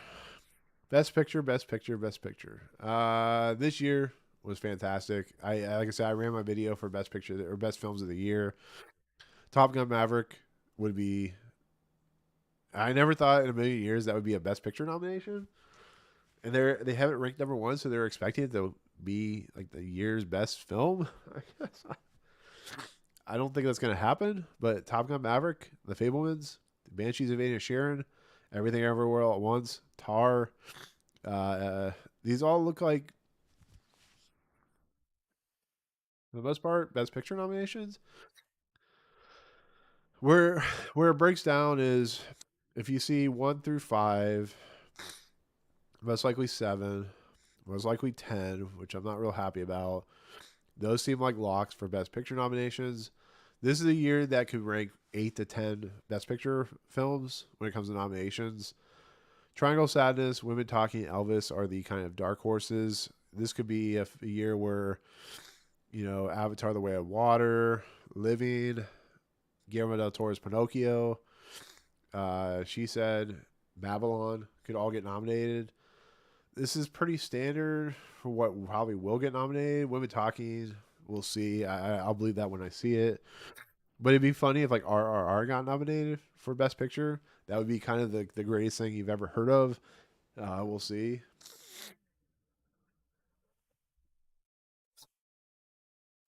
Yeah, I don't know. I mean, there was other films based off directors' careers that did really well in a lot of respects. So I mean, it's just all how you look at it. Fablemans.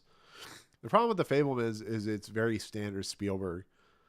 That's the problem. Like it's a really good film, but it also has a Spielberg tendencies of being too overly sappy, too overly, I don't know, dimensional in a lot of respects, where it just feels like it's basis by the books of what he's known for doing. But it's such a fascinating film where he's willing to tear himself down to show the darkness nature of his like life, which I found very interesting. And it feels like a very Oscar worthy film. To be fairly honest, is what it feels like. It just I like the fact that Top Gun Maverick, Everything Everywhere All at Once, Triangle Sadness, and Living, Guillermo del Toro's Pinocchio are all maybe considered Best Picture nominations. There's gonna be stuff that I didn't talk about that probably will sneak in there somewhere. But what kind of year would you see where something like Top Gun Maverick, Everything Everywhere All at Once, All Quiet on the Western Front, The Whale, all these films would get nominated? It doesn't seem possible. And think about Top Gun Maverick being what 3 or 4 years ago it was supposed to come out. And this is a film that defied all odds. It became like one of the best films of the year. And Banshees of Inisherin, The Fablemans, Tar, Women Talking, they're all Oscar worthy, Oscar bait contenders, and they worked. They did what they needed to do, and I don't know. It's weird. It's interesting to think about, but we'll see. Like I said, my favorite film of the year was Everything Everywhere All at Once. Top Gun Maverick was in my top 10. But other than that, outside of Women Talking, if I saw it last year, there's nothing else in my top 10 because it's just, I don't know. I mean, Avatar wasn't in my top 10. The only films I had in my top 10 were Guillermo del Toro's Pinocchio, Everything Everywhere All at Once, and Top Gun Maverick. It's just because my tastes are a lot different. Like I said, I put Marcel and the Shell of Shoes on, Prey, Amparo, Flea. Flea was one of those that was nominated last year for like those 3 awards. Excuse me. And that's just kind of where I lie with that. I mean, it's a pretty standard year for films when it comes to what will get nominated. There's gonna be no real surprises. Like I said, if there's surprises, it would be like RRR or something like that, or Avatar. Avatar, I like on a visual front, but I don't know if it's Best Picture worthy. I didn't think the last one was Best Picture worthy, but that's just me. Avatar above RR above Avatar is something I would never have expected. It's just because RR was such a phenomenon. It was actually a good film that for a lot of people that it just I don't The thing about RRR is a lot of that cinema has been around so long that it's funny. I was talking to a friend. It was funny how it took this long for a film to of that country to get the love that it did, because no other film. There's so many Bollywood films. There's so much Tollywood films that have not gotten the love. You know, the last somewhat Bollywood film that was, even got love is that film by Danny Boyle, the I don't know, the one where the kid was on the whose line is it anyway game show or whatever it was, or not who line anyways. The Who Wants to Be a Millionaire, something Slumdog Millionaire or something like that. And otherwise, this is the kind of stuff that just doesn't get nominated. And it would be cool for RRR to get some love, because it would show that the Academy voting staff really wants to have a diverse group of individual movies. And whether I like these movies or not, these are movies that garnered a lot of praise, were well received by a lot of people, and are definitely worthy, except for The Whale. The Whale does not deserve it. I'd rather see a burning dumpster. I'd rather see Red Letter Media explain The Whale get nominated than have to watch The Whale ever again, because that movie sucks. The movie is only good by Brendan Fraser's performance. And I'm so glad that Sadie Sink has better career ahead of her outside of that, that movie. Hong Chow is fine in it. I don't know how she's getting so much love, but God, The Whale. After this year, I hope I don't have to talk about The Whale ever again. That's how I look at it. So, with that, since we have like 8 minutes left to the actual nominations, let's see. Let's just go down to some of these other. Score. Let's talk about an international feature, like foreign film, stuff like that.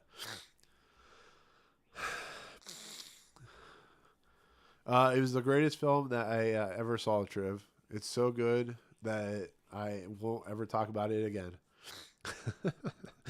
For foreign film, All Quiet on the Western Front, Argentina 1985, Decision to Leave, The Quiet Girl. These look all like nominations. Like I said, I haven't seen any of these films. I usually see some of these like foreign language films or international films before the Oscars, but I didn't see anything last year. I was just so busy with everything. They just, I wanted to see Holy Spider because I think it was playing at one of the film festivals I could have got attended, and like I said, I've had chance to see All Quiet on the Western Front, but I heard it's so difficult when it comes to subject matter. I just never found myself in the right frame of mind. The Decision to Leave, I could have watched at some point. I could have gotten a screener for that. I just didn't have time. Uh,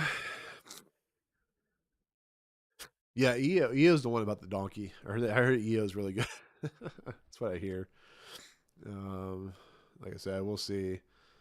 What else we got? Is it good, Triv? Is it good? Documentary is another where I usually see a lot of films and documentary. I just didn't see a lot this year. Fire of Love. I gotta watch that film. I heard it's really good. Uh, oh, I did watch the documentary.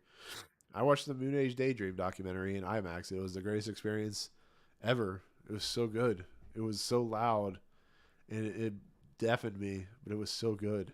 So good. It was one of those films that if you like David Bowie, you'll like Moon Age Daydream.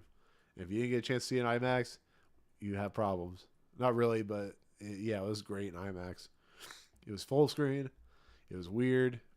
It was David Bowie.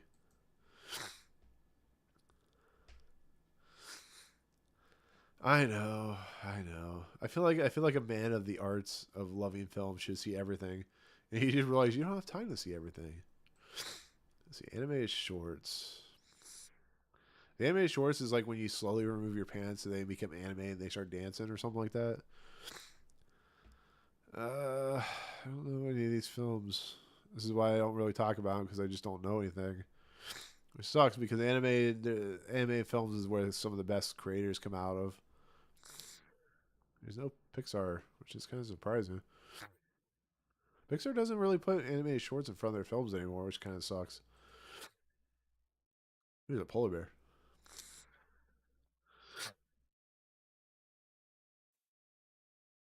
The documentary at premiere at Sundance is. I don't know if you know this, John, if you're still on, But there's a documentary about Steph Curry coming that was premiered at Sundance this year. He was actually at Sundance, which was kind of crazy.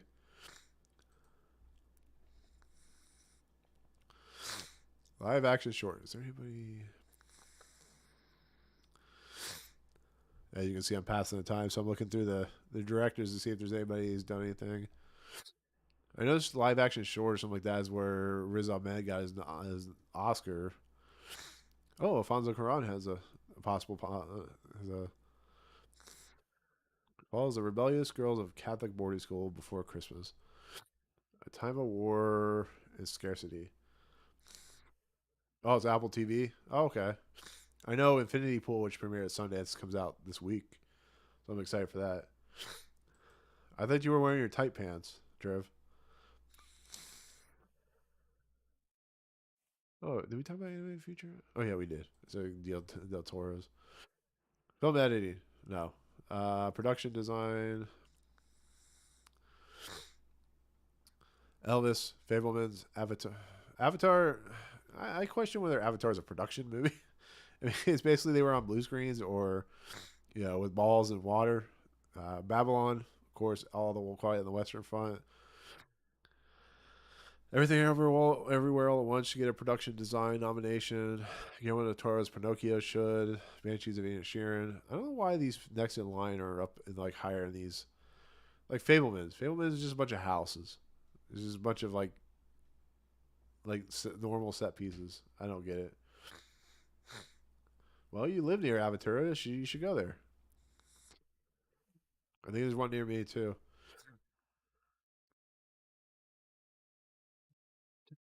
See, the funny part is they start at 8:30.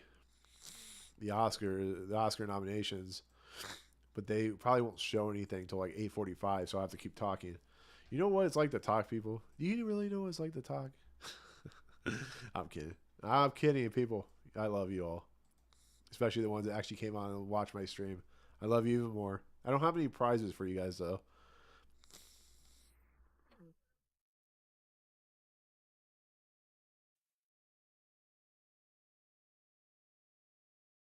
Just know you'll be in my heart forever once they say.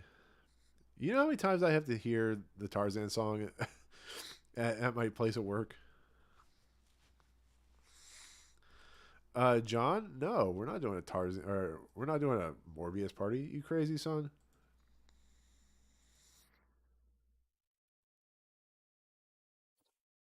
Crazy. It's Morbid time. I mean, if you want to do a Morbius party, go for it, man. I won't stop you.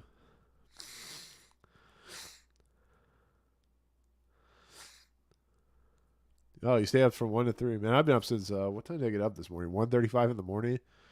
I've been up. I've been up late since I fell asleep yesterday, and then I woke up and I couldn't go back to sleep because I found out McDonald's has bagel sandwiches again. Because I think they're the greatest ever. Ooh. Let me get my headphones on.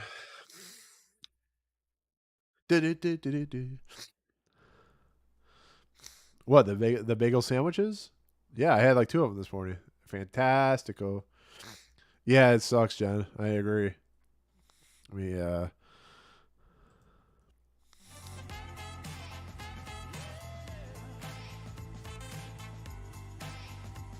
Tell me guys if that's too loud. Cause I don't know how loud it is to you guys compared to me.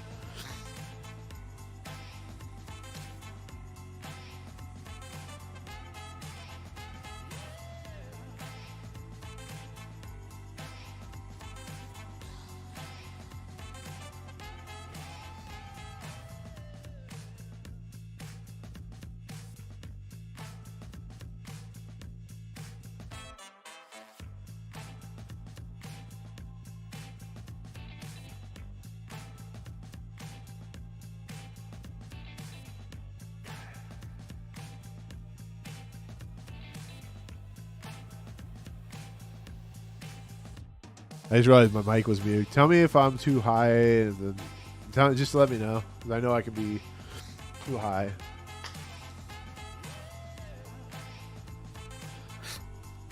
See, this is the minute 13 countdown to the 15 minutes before they actually start.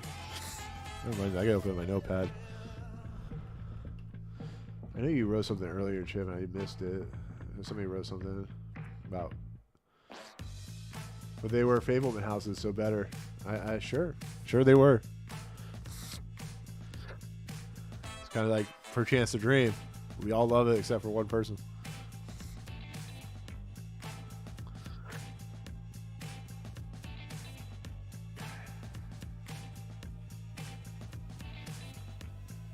I'm excited. I'm so excited because I cannot sleep.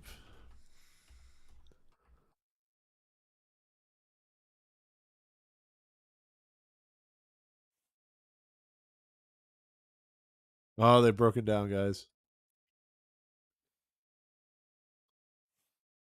They've canceled the stream. No Oscars this year. Yeah, I think that's on them because it's still live. If I move my, see, it's live. Live from Beverly Hills, California, please welcome the president of the Academy of Motion Picture Arts and Sciences, Janet Yang. Good morning, everyone, and welcome to the Oscars nominations announcement. It is so exciting to be back live once again to kick off the official countdown always lying. to the John, don't 95th lie. You always Oscars lie. on March 12th. For nearly a century now, the John, who Oscars couldn't has give me been the Ant-Man and the most Quantum esteemed Realm celebration passes, of son movies of a in the bitch. world. It is a chance for us to showcase the very best films of the past year and for global movie fans to come together as we shine a spotlight on artists working on both sides of the camera. Every year, nominees in most categories are chosen by their peers. Actors nominate actors. Film editors vote for the best edited movies of the year, and so on. But the final and most anticipated award, Best Picture, is chosen by the entire Academy membership. That's around 10,000 filmmakers and artists living and working in over 80 countries.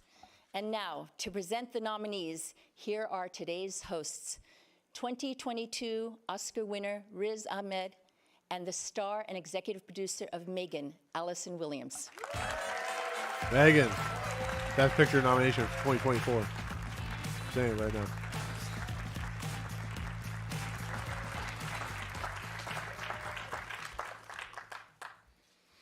Good morning, everybody. We've been awake all night getting ready for this moment. No, he held We're out five so fingers and they excited, said, "What is so that?" And he honored, said, so "Slap." over-caffeinated to reveal the nominations for the 95th Oscars. Good morning, everybody. Riz, I am so happy I to bet be here you with didn't know you. Riz Ahmed You've was been nominated British, did you? twice, and you won an Oscar last year. So I just wanted to know, did you watch this both of those times? I did watch it, yeah, but I didn't wake up to watch it. And the reason for that is I never really fell asleep in the first place. There was just a lot of anticipation. And I know there's a lot of people who can't wait for us to get started. So without further ado, here are the nominees for performance by an actress in a supporting role. Starting it out quick. Angela Bassett in Black Panther, Wakanda Forever. Hey, where's our picture? Where's our picture, people? Hong Chow in The Whale. Kerry Condon in The Banshees of Inisherin. Jamie Lee Curtis in Everything, Everywhere, All at Once. It's like same as ever will be. And Stephanie Hsu Whoa! in Everything, Everywhere, All at Once. Holy shit! Holy shit! Holy Next are the shit! nominees That's for so achievement awesome. in costume design. Babylon. Dude, I'm like Black freaking out right Panther, now. Wakanda Forever. Elvis. Everything, Everywhere, All at Once. And Mrs. Harris Goes to Paris. Hey, Triv, Mrs. Harris went to Paris for an Oscar. Riz, given the extraordinary sound design on can't your believe film, Stephanie Hsu Sound got of Metal, nominated. why don't you take this next category? Got it. Well, here are the nominees for achievement in sound. All Quiet on the Western Front. Avatar, The Way of Water. The Batman. Woo, the Batman. Elvis, and Top Gun Maverick. Oh yeah, sure, that'd be awesome. Next up, here are the nominees for Achievement in Music, Original Score. All Quiet on the Western Front. Babylon. The Banshees of Inisherin. Everything Everywhere All at Once. Woo! This movie's And getting all the The nominations. Fablemans. You lied, And Dan. now we Or have the you lied, first of John. the two award categories that honor writers. The first is Adapted Screenplay. The nominees are All Quiet on the Western Front. Screenplay by Edward Berger, Leslie Patterson, and Ian Stokell. Glass Onion, A Knives Out Mystery, Yay! written Ryan by Johnson. Ryan Johnson. Living, written by Kazuo Ishiguro. And Top Gun Maverick, screenplay by Aaron Top Kruger Gun Maverick? and Eric Warren Singer. Why? And Christopher McQuarrie, story by Peter Craig and Justin Marks. Wow, only four, huh? And Women Talking, Oh. screenplay by Sarah Polley. And here are the nominees for Original Screenplay. I go, woo! The Banshees of Inisherin, written by Martin McDonough. Everything Everywhere All at Once, written by Daniel Kwan and Daniel Scheinert. The Fablemans, written by Steven Spielberg and Tony Kushner. Tar, written by Todd Field. And Triangle of Sadness, written by Ruben Östlund. Now, it's with great pleasure that I get to announce this year's nominees for Best Live Action Short Film. An Irish Goodbye. I feel like they pump in like the Ifalu. claps. Les Pupilles. Le Popule. Night Ride. I hear and All The Red Quiet's really good. Suitcase. I gotta see it. Up now, the nominees for Best Animated Short Film. The Boy, the Mole, the Fox and the Horse. The Flying Sailor. Ice Merchants. My Year of Dicks. My Year of Dicks. Woo! That's Joe's favorite movie. And an ostrich told me the world is fake and I think I believe it. Oh, these are like quality. These are great.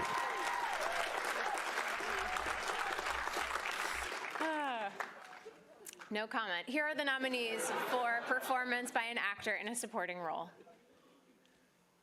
Brendan Gleeson in The Banshees of Inisherin. Brian Tyree Henry in Causeway. Oh, guys, he got a nomination for it. Judd Hirsch in The Fablemans. Barry Keoghan in The Banshees of Inisherin. And Ki Hui Kwan in Everything Everywhere All at Once. I was about to say. Riz, this is a delight. I don't want this to end. I have to say it's much easier working with you than Megan. She is tricky. Yeah, I heard that she's not around, is she? You promised me that she wouldn't be around? 'Cause Yeah. I get freaked out by the... No, we should be good. We're good. Okay, cool. Anyway, we'll be right back because in just a few minutes we've got more nominee announcements coming up. So, okay. So as we wait for a couple minutes, Stephanie Hsu getting nominated for an Oscar. That's awesome. I got chills when I heard that because she is definitely worthy of that Oscar nomination. It's one of those things where I'm like, she deserved it over Jamie Lee Curtis, but they gave it to her over. Did I freeze? Oh, there we go.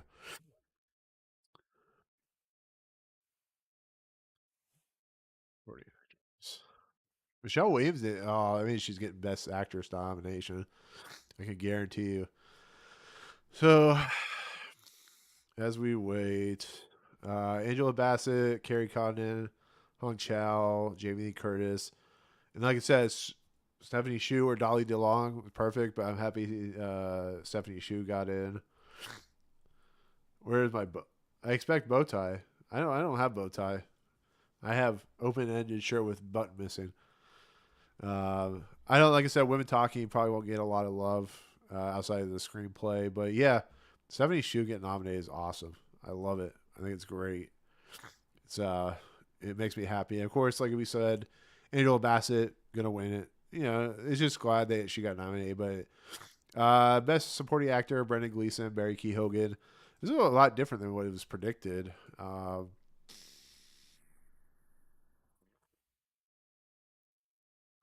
course, Ben Whishaw didn't get nominated, which kind of sucks. But Paul Dano didn't get nominated for Best Supporting Actor.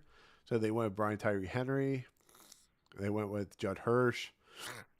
So the top three people got nominated. Like I said, the bottom two could have been anyone.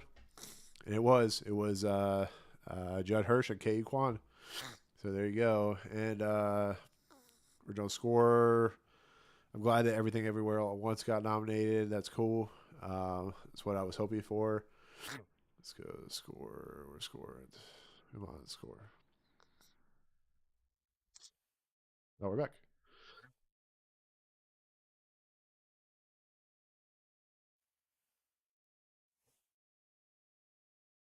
No bow tie for you, Triff. You know, they go, we're back, and then it's all black screen. I'll just make my picture bigger. Woo! You can stare at me for 30 seconds or whatever it takes. Woo.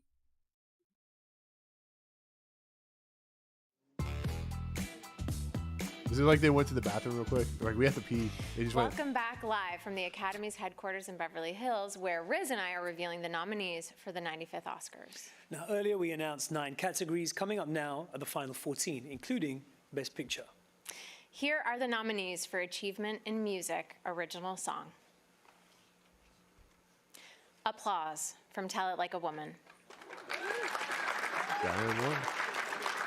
Hold My Hand from Top Gun Maverick. That makes sense. Lift Me Up from Black Panther Wakanda Forever. That's going to win it this year. Natu from RRR. Natu. And This Is a Life from Everything Everywhere All at Ooh, Once. man, that's exciting. Now, next up, the nominees for Best Documentary Feature Film. All That Breathes. All the Beauty and the Bloodshed. Fire of Love. A House Made of Splinters. I don't want to go in that house made And of splinters. Navalny.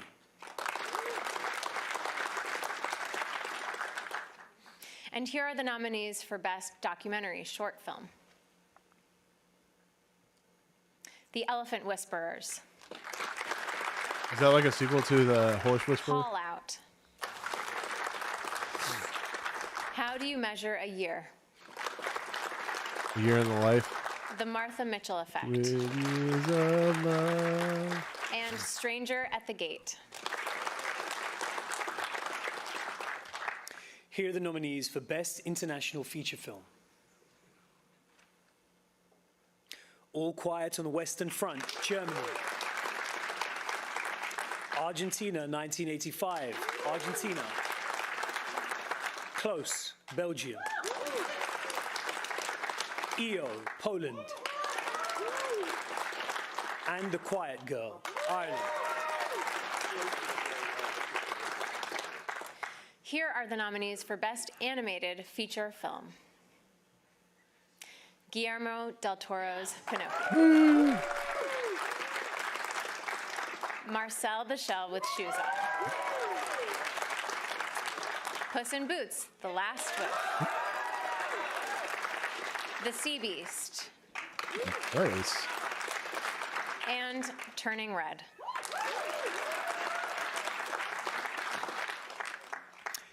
Here are the nominees for achievement in makeup and hairstyling. All Quiet on the Western Front,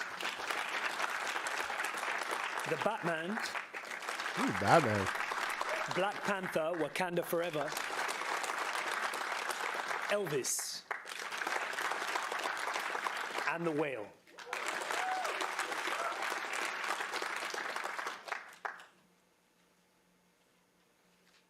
Doc. Here are the nominees for achievement in production design. That was awkward. All Quiet on the Western Front, Oh yeah, Suicide Squad for all the Oscars. Avatar, The Way of Water, Babylon, Elvis, and The Fabelmans. The nominees for achievement in film editing are The Banshees of Inisherin, Elvis, You're really obsessed with Babylon, aren't you? Everything don't you Everywhere marry All it? at Once, That's cool. Tar, You can tell what's going to get nominated for and Best Top Picture. Gun Maverick.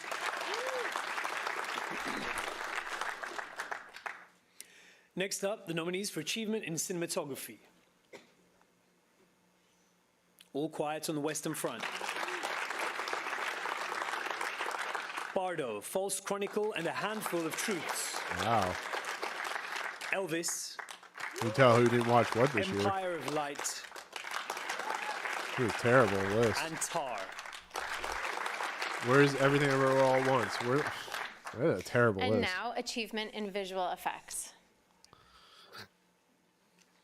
All Quiet on the Western Front, Avatar, The Way of Water, The Batman, You're already insufferable. I don't know what Black you're talking Panther, about. Wakanda Forever, and Top Gun Maverick. Yeah, the cinematography is terrible. I don't know what they were thinking. It's time for our final four awards. Here are the nominees for performance by an actor in a leading role. Austin Butler in Elvis, Austin Butler. Colin Farrell in The Banshees of Inisherin, Brendan Fraser in The Whale, Paul Mescal in After Sun, Told you. and Bill Nye in Living. Good list. And now the 5 nominees for performance by an actress in a leading role. Kate Blanchett in Tar, Ana de Armas in Blonde, Andrea Riseborough in To Leslie, Yeah, that was a last minute pick, Michelle too. Williams in The Fabelmans, and Michelle Yeoh in Everything Everywhere All at Once. Andrea Riseborough was way last pick. I knew that was going to happen. Just 2 categories remain. The first is achievement in directing, and the You know, nominees so that are movie just went ape shit over it. Martin McDonagh, The Banshees of Inisherin, Daniel Kwan and Daniel Scheinert, Everything Everywhere All at Once, Steven Spielberg, The Fabelmans, Todd Field, Tar, and Ruben Östlund, Triangle of Sadness. Yeah, that was exactly what they predicted. Now the final category. Here are the 10 nominees for Best Motion Picture Exactly what they of the predicted. year. All Quiet on the Western Front, Malte Grünet, producer. Avatar, The Way of Water, James Cameron and The John Waste. Landau producers. Sure, I'm sure The Jacob will be happy Banshees of about that. Inisherin, Graham Broadbent, Pete Chernin, and Martin McDonagh, producers. Elvis, Baz Luhrmann, Catherine Martin, Gail Berman, Patrick McCormick, and Skylar Weiss producers. Which one, Jen? Everything, Everywhere, All at Once. Daniel Kwan, Daniel Scheinert, and Jonathan Wong, producers. The Fablemans. Christy McCosco-Krieger, Steven Spielberg, and Tony Kushner, producers. Tar, Todd Field, Alexandra Milshon, and Scott Lambert, producers. Top Gun Maverick. Tom Good. Cruise, Christopher McQuarrie, David Ellison, and Jerry Bruckheimer, producers. Triangle of Sadness, Eric Hemmendorf and Philippe Gobert, producers. And Women Talking. Thank God. Dee Dee Gardner, Something. Jeremy Kleiner, and Francis McDormand, producers. This was such an honor. Yeah, I'm sorry, and huge Johnny. congratulations You to get all that the one today. nominees. I hope you really soak up this moment and enjoy everything that lies ahead. And in case you didn't know, Saturday, February 11th is Global Movie Day. So go see the nominated movies at your local theater, tell them we sent you, and be better prepared for your Oscar. Okay, so not really anything. The cinematography nominations are terrible. I don't know what's going on there, so we'll just ignore that one. Okay, so Best Picture, All Quiet on the Western Front, Avatar, The Way of Water, Banshees of Inisherin, Elvis, Everything Everywhere All at Once, The Fablemans, Tar, Top Gun Maverick, Triangle of Sadness, and Women Talking. Pretty good list of movies. Let me go back to the.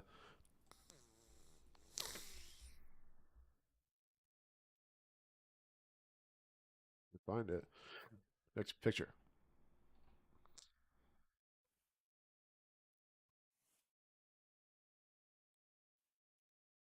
Top Gun. See, they had. I guess the whale didn't get nominated. I guess that's good. What got nominated instead of it? Oh, they didn't have Tar. Oh, they didn't have Tar. They had Tar. Let's see. Okay. Oh, Avatar. Yeah, I'm sure Triv. I'm sure Jacob will love Avatar getting nominated for Best Picture. I'm not gonna lie. Yeah, I know you too well. I know you. I know you're more of a Razzies fan, so that's all the dicks for the win. Absolutely, absolutely. Yeah, like I said, pretty standard on it. RR didn't get much love, what I was expecting, but I'm sure there's gonna be a lot of people upset over the best director because it's all white people. I think Roman Osland is a white guy. I think. Best actor, Austin Butler, Colin Farrell, Brendan Fraser, Paul Mescal. I said most likely could get nominated because people love. I'm surprised After Sun didn't get nominated for Best Picture, but Tom Hanks no love. That's kind of interesting.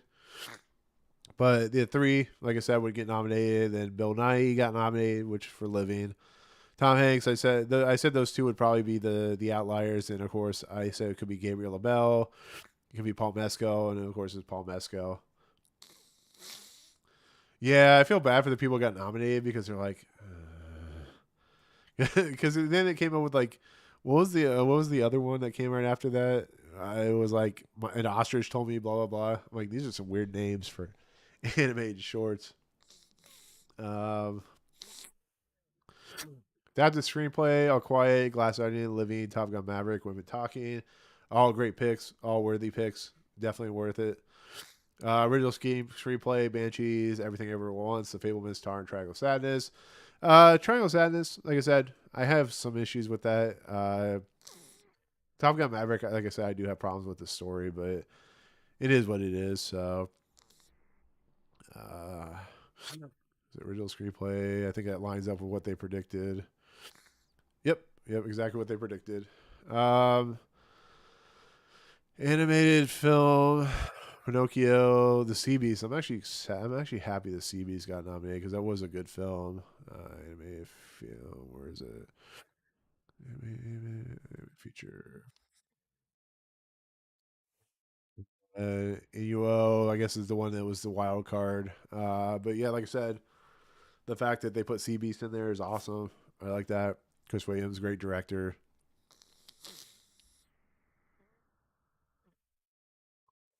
Yeah, Turning Red. They got nominated for. Can you imagine Mad God got nominated? I mean, like, I think I would freak out more than Stephanie Shu getting nominated, to be honest. Visual effects were pretty standard stuff. Where's visual effects right there? Like I said, I'm pretty sure 13 Lives. Nope didn't get nominated. The Batman got nominated. Like I said, the Marvel Cinematic Universe gets his nomination like usual. Avatar, Top Gun Maverick, Batman, all that stuff. So, um, This Is the Life original song. That was a surprise because I didn't think that would get nominated. You know, it's they had Not To. Oh, you know what? I am a little disappointed. Chow Papa didn't get nominated. They gave that. Oh man, that actually makes me disappointed. You know who's not disappointed? Hugh Jackman. If you know, good afternoon. I think it was going to get a nomination for Ryan Reynolds for that one. So yeah. Um, Original score. What was the original score?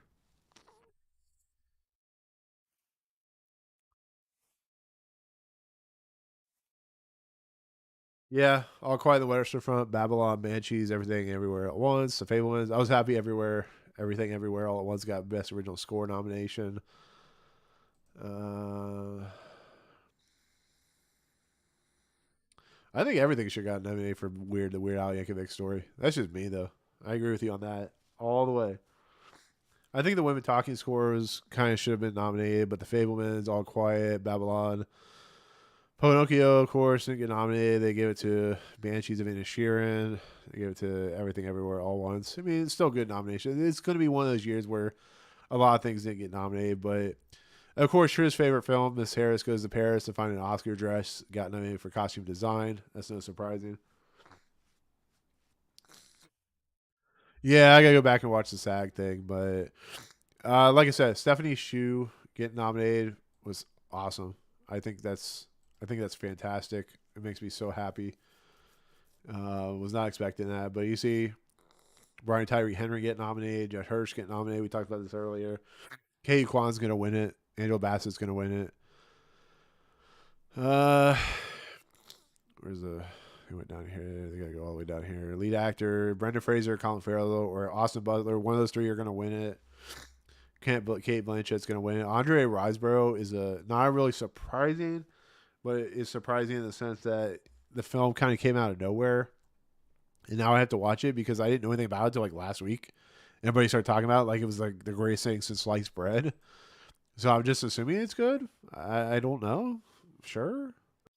Um, I mean, I'll have to look at the SAG Awards, but I don't remember Andre Riseborough being part of that. But like I said, Michelle Williams for The Fablemans is not surprising. It should have been a Best Supporting Actress. Michelle Yeoh, Kate Blanchett, those are the two leads right now for that award. Best Director, pretty standard. Probably go to either. This one's either going to go to Steven Spielberg or the Daniels, maybe Martin McDonough. That's where the leads are right now. Or Best Picture, Jennifer Lawrence was the first ever to eat sliced bread. What? Is that a trophy of the PlayStation? Best Picture. This is where I see it's going to land. It's either going to be All Quiet on the Western Front, Banshees of Inisherin, Everywhere All at Once, The Fablemans, which is most likely what it's going to be, or Top Gun Maverick. I mean, that's a possibility. That's where it could be. It's where it could lie. I don't know at this moment, but we'll see. So, yeah. Anybody have any surprises that they weren't expecting? Where's the best short animated short? The Boy, the Mole, the Fox, and the Horse, The Flying Sailor, Ice Merchant, My Year of Dicks. That's Johnny's favorite year of the year. My Year of Dicks. And then an Oscars told me the world is fake, and I think I believe it. Okay.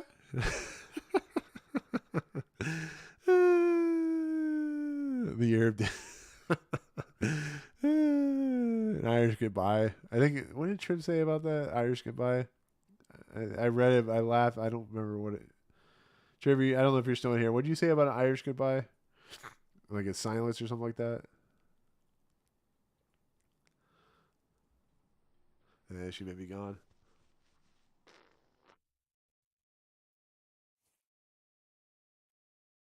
I'll be honest, Jen.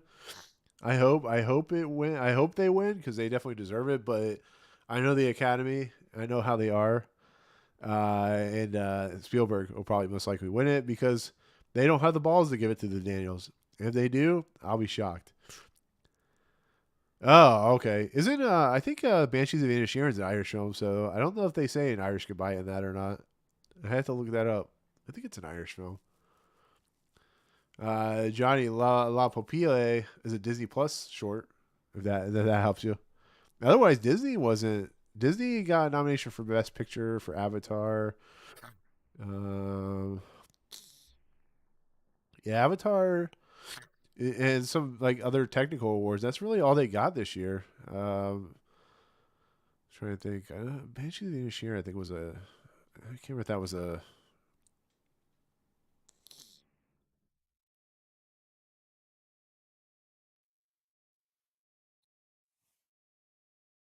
Lift me up.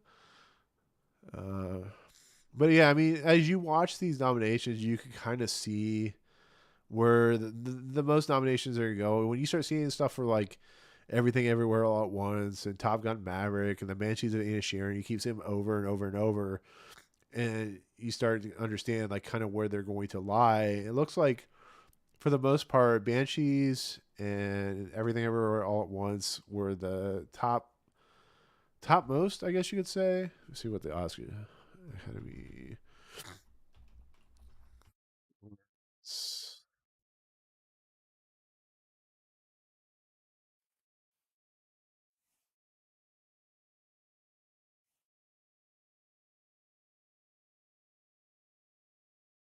The most. I'm assuming Everything Everywhere All at Once and Banshees and Top Gun are sharing the most. Maybe Fablemans. Let's see if Hollywood Reporter.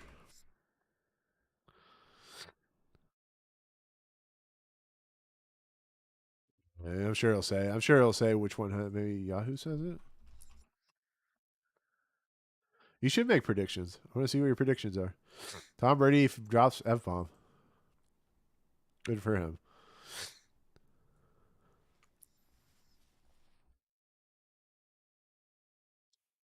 Yeah, it doesn't say. I'm assuming those three films are the ones that got most nominations, just on the technicals and everything you see. Because, like I said, the best supporting actor had 2 from Banshees. Supporting actress had 3 from Everything Everywhere All at Once, and then Banshees had one for Banshees had 1 for actress supporting role. So yeah, it's one of those 3. Every All Quiet on the Western Front most likely is up there. So I think the most probably is like 9 or 8 or 9 nominations from what I gather. I'm glad that Brian Tyree Henry got nominated because he deserves it. To be fairly honest, he's an actor that should have got nominated for that. Beale Street could talk. I think Judd Hirsch, like I said, he's filling in the role that kind of like Judi Dench did, where she was only in it for like 10 minutes, but she was so good in it that it was like worthy of an Oscar nomination, and she actually won. Judd Hirsch is going to win because Katie Kwan is going to win this year. And if he doesn't win, it'll be actually the biggest shock of the year. But, other than that, like I said, cinematography, I don't understand their logic. You had so many other good films. They give it to Bardo and Empire of Light. Get the hell out of here. I know Roger Deakins is a Oscar darling. Yeah, every time an Oscar person wins, Will Smith's going to come out of the audience and smack him. And, actually, they should get Chris Rock this year. I think that would be awesome, actually. I'm going to read what Jen says.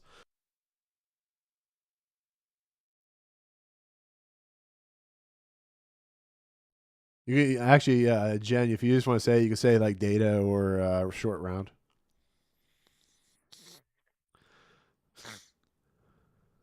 So, what do you think for Best Picture then?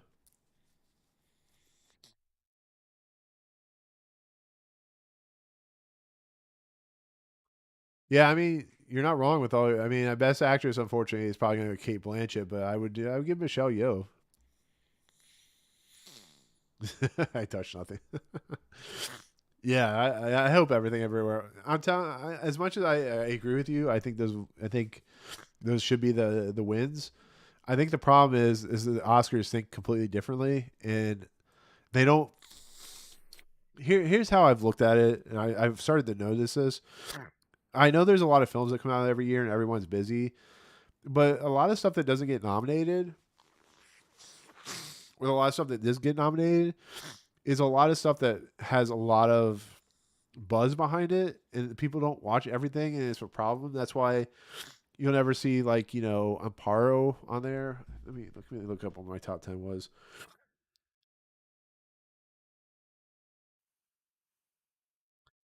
For instance, the Batman should have been in the top 10. I know I joke, but I would put Weird some in there, somewhere in there. The Weird Al Yankovic story. I give it like production design or something like that. But you have like Brian and Charles, which got no love outside the BAFTAs. After Yang, Till. That reminds me. Daniel Deadweiler didn't get nominated. I just thought about that. They gave it to Andre Riseborough and said, "Oh man, that fucking sucks." And Ana de Armas. Oh, Daniel Deadweiler didn't get nominated. That's terrible. I can't believe I didn't realize that.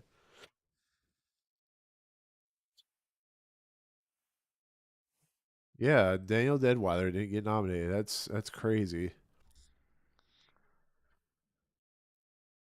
Violent Night should have gotten Best Picture nomination. Why? Why not? They gave it to Avatar: The Way of Water, so and Elvis. Daniel Deadweiler. So I guess I got a Stephanie Shu for Daniel Deadweiler. I guess that's something. Yeah, Andre Riseborough. That's a nomination people were expecting, but kind of were wondering if it was too late. And apparently, I have to go watch this To Leslie now because apparently she's really good in it. So, I'm trying to think if there's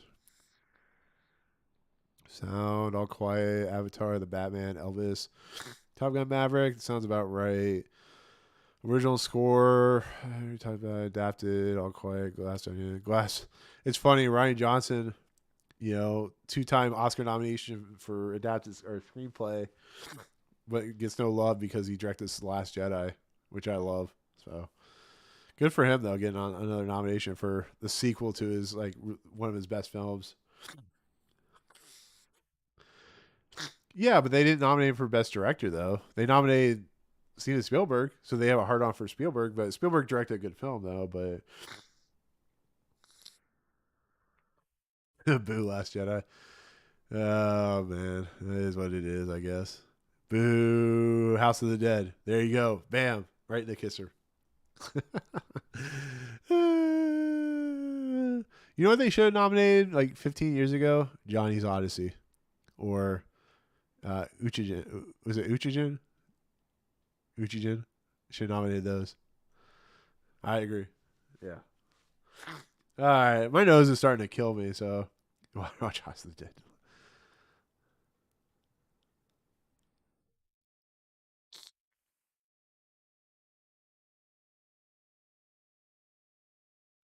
Yeah, my nose is starting to kill me. So there's the Oscar nominations. Like I said, it was another year of stuff I wish could have got nominated but didn't. It's one of those things where stuff gets nominated, stuff doesn't. You get pissed off, you don't get pissed off. Daniel Deadweiler not getting nominated, but Stephanie Shu got nominated. It's cool for her. Stephanie Shu, I love that. But yeah, Ana de Armas, they were gonna give her a nomination either way. So it's all lines up for the Oscars, which are gonna be in March. So we'll look at that. And I'll do my Oscar prediction. I'll do an Oscar prediction video when we get closer to that. So anyways, with that said, I'm going to head out. Thank you so much for everyone staying in the chat with me, including Johnny and Jen, who was a moderator, and Triv, and the other John who is in there. I think he left already, but anyone who watched that did reply, thank you so much for watching. Like I said, I do YouTube videos called Movie Emporium. Reviews there. I've been kind of light, but it is what it is. I also have a podcast called The Fifth Dimension, which I host with Trivial Theater and Jacob for Jacob Anders Reviews. So check that out. Post usually every Monday unless something happens. But with that said, find me on Movie Emporium. So without further ado, I will see you guys next time on a live stream or a video. And like I said, subscribe and comment below on what you think of the Oscars. All right, guys. Peace out.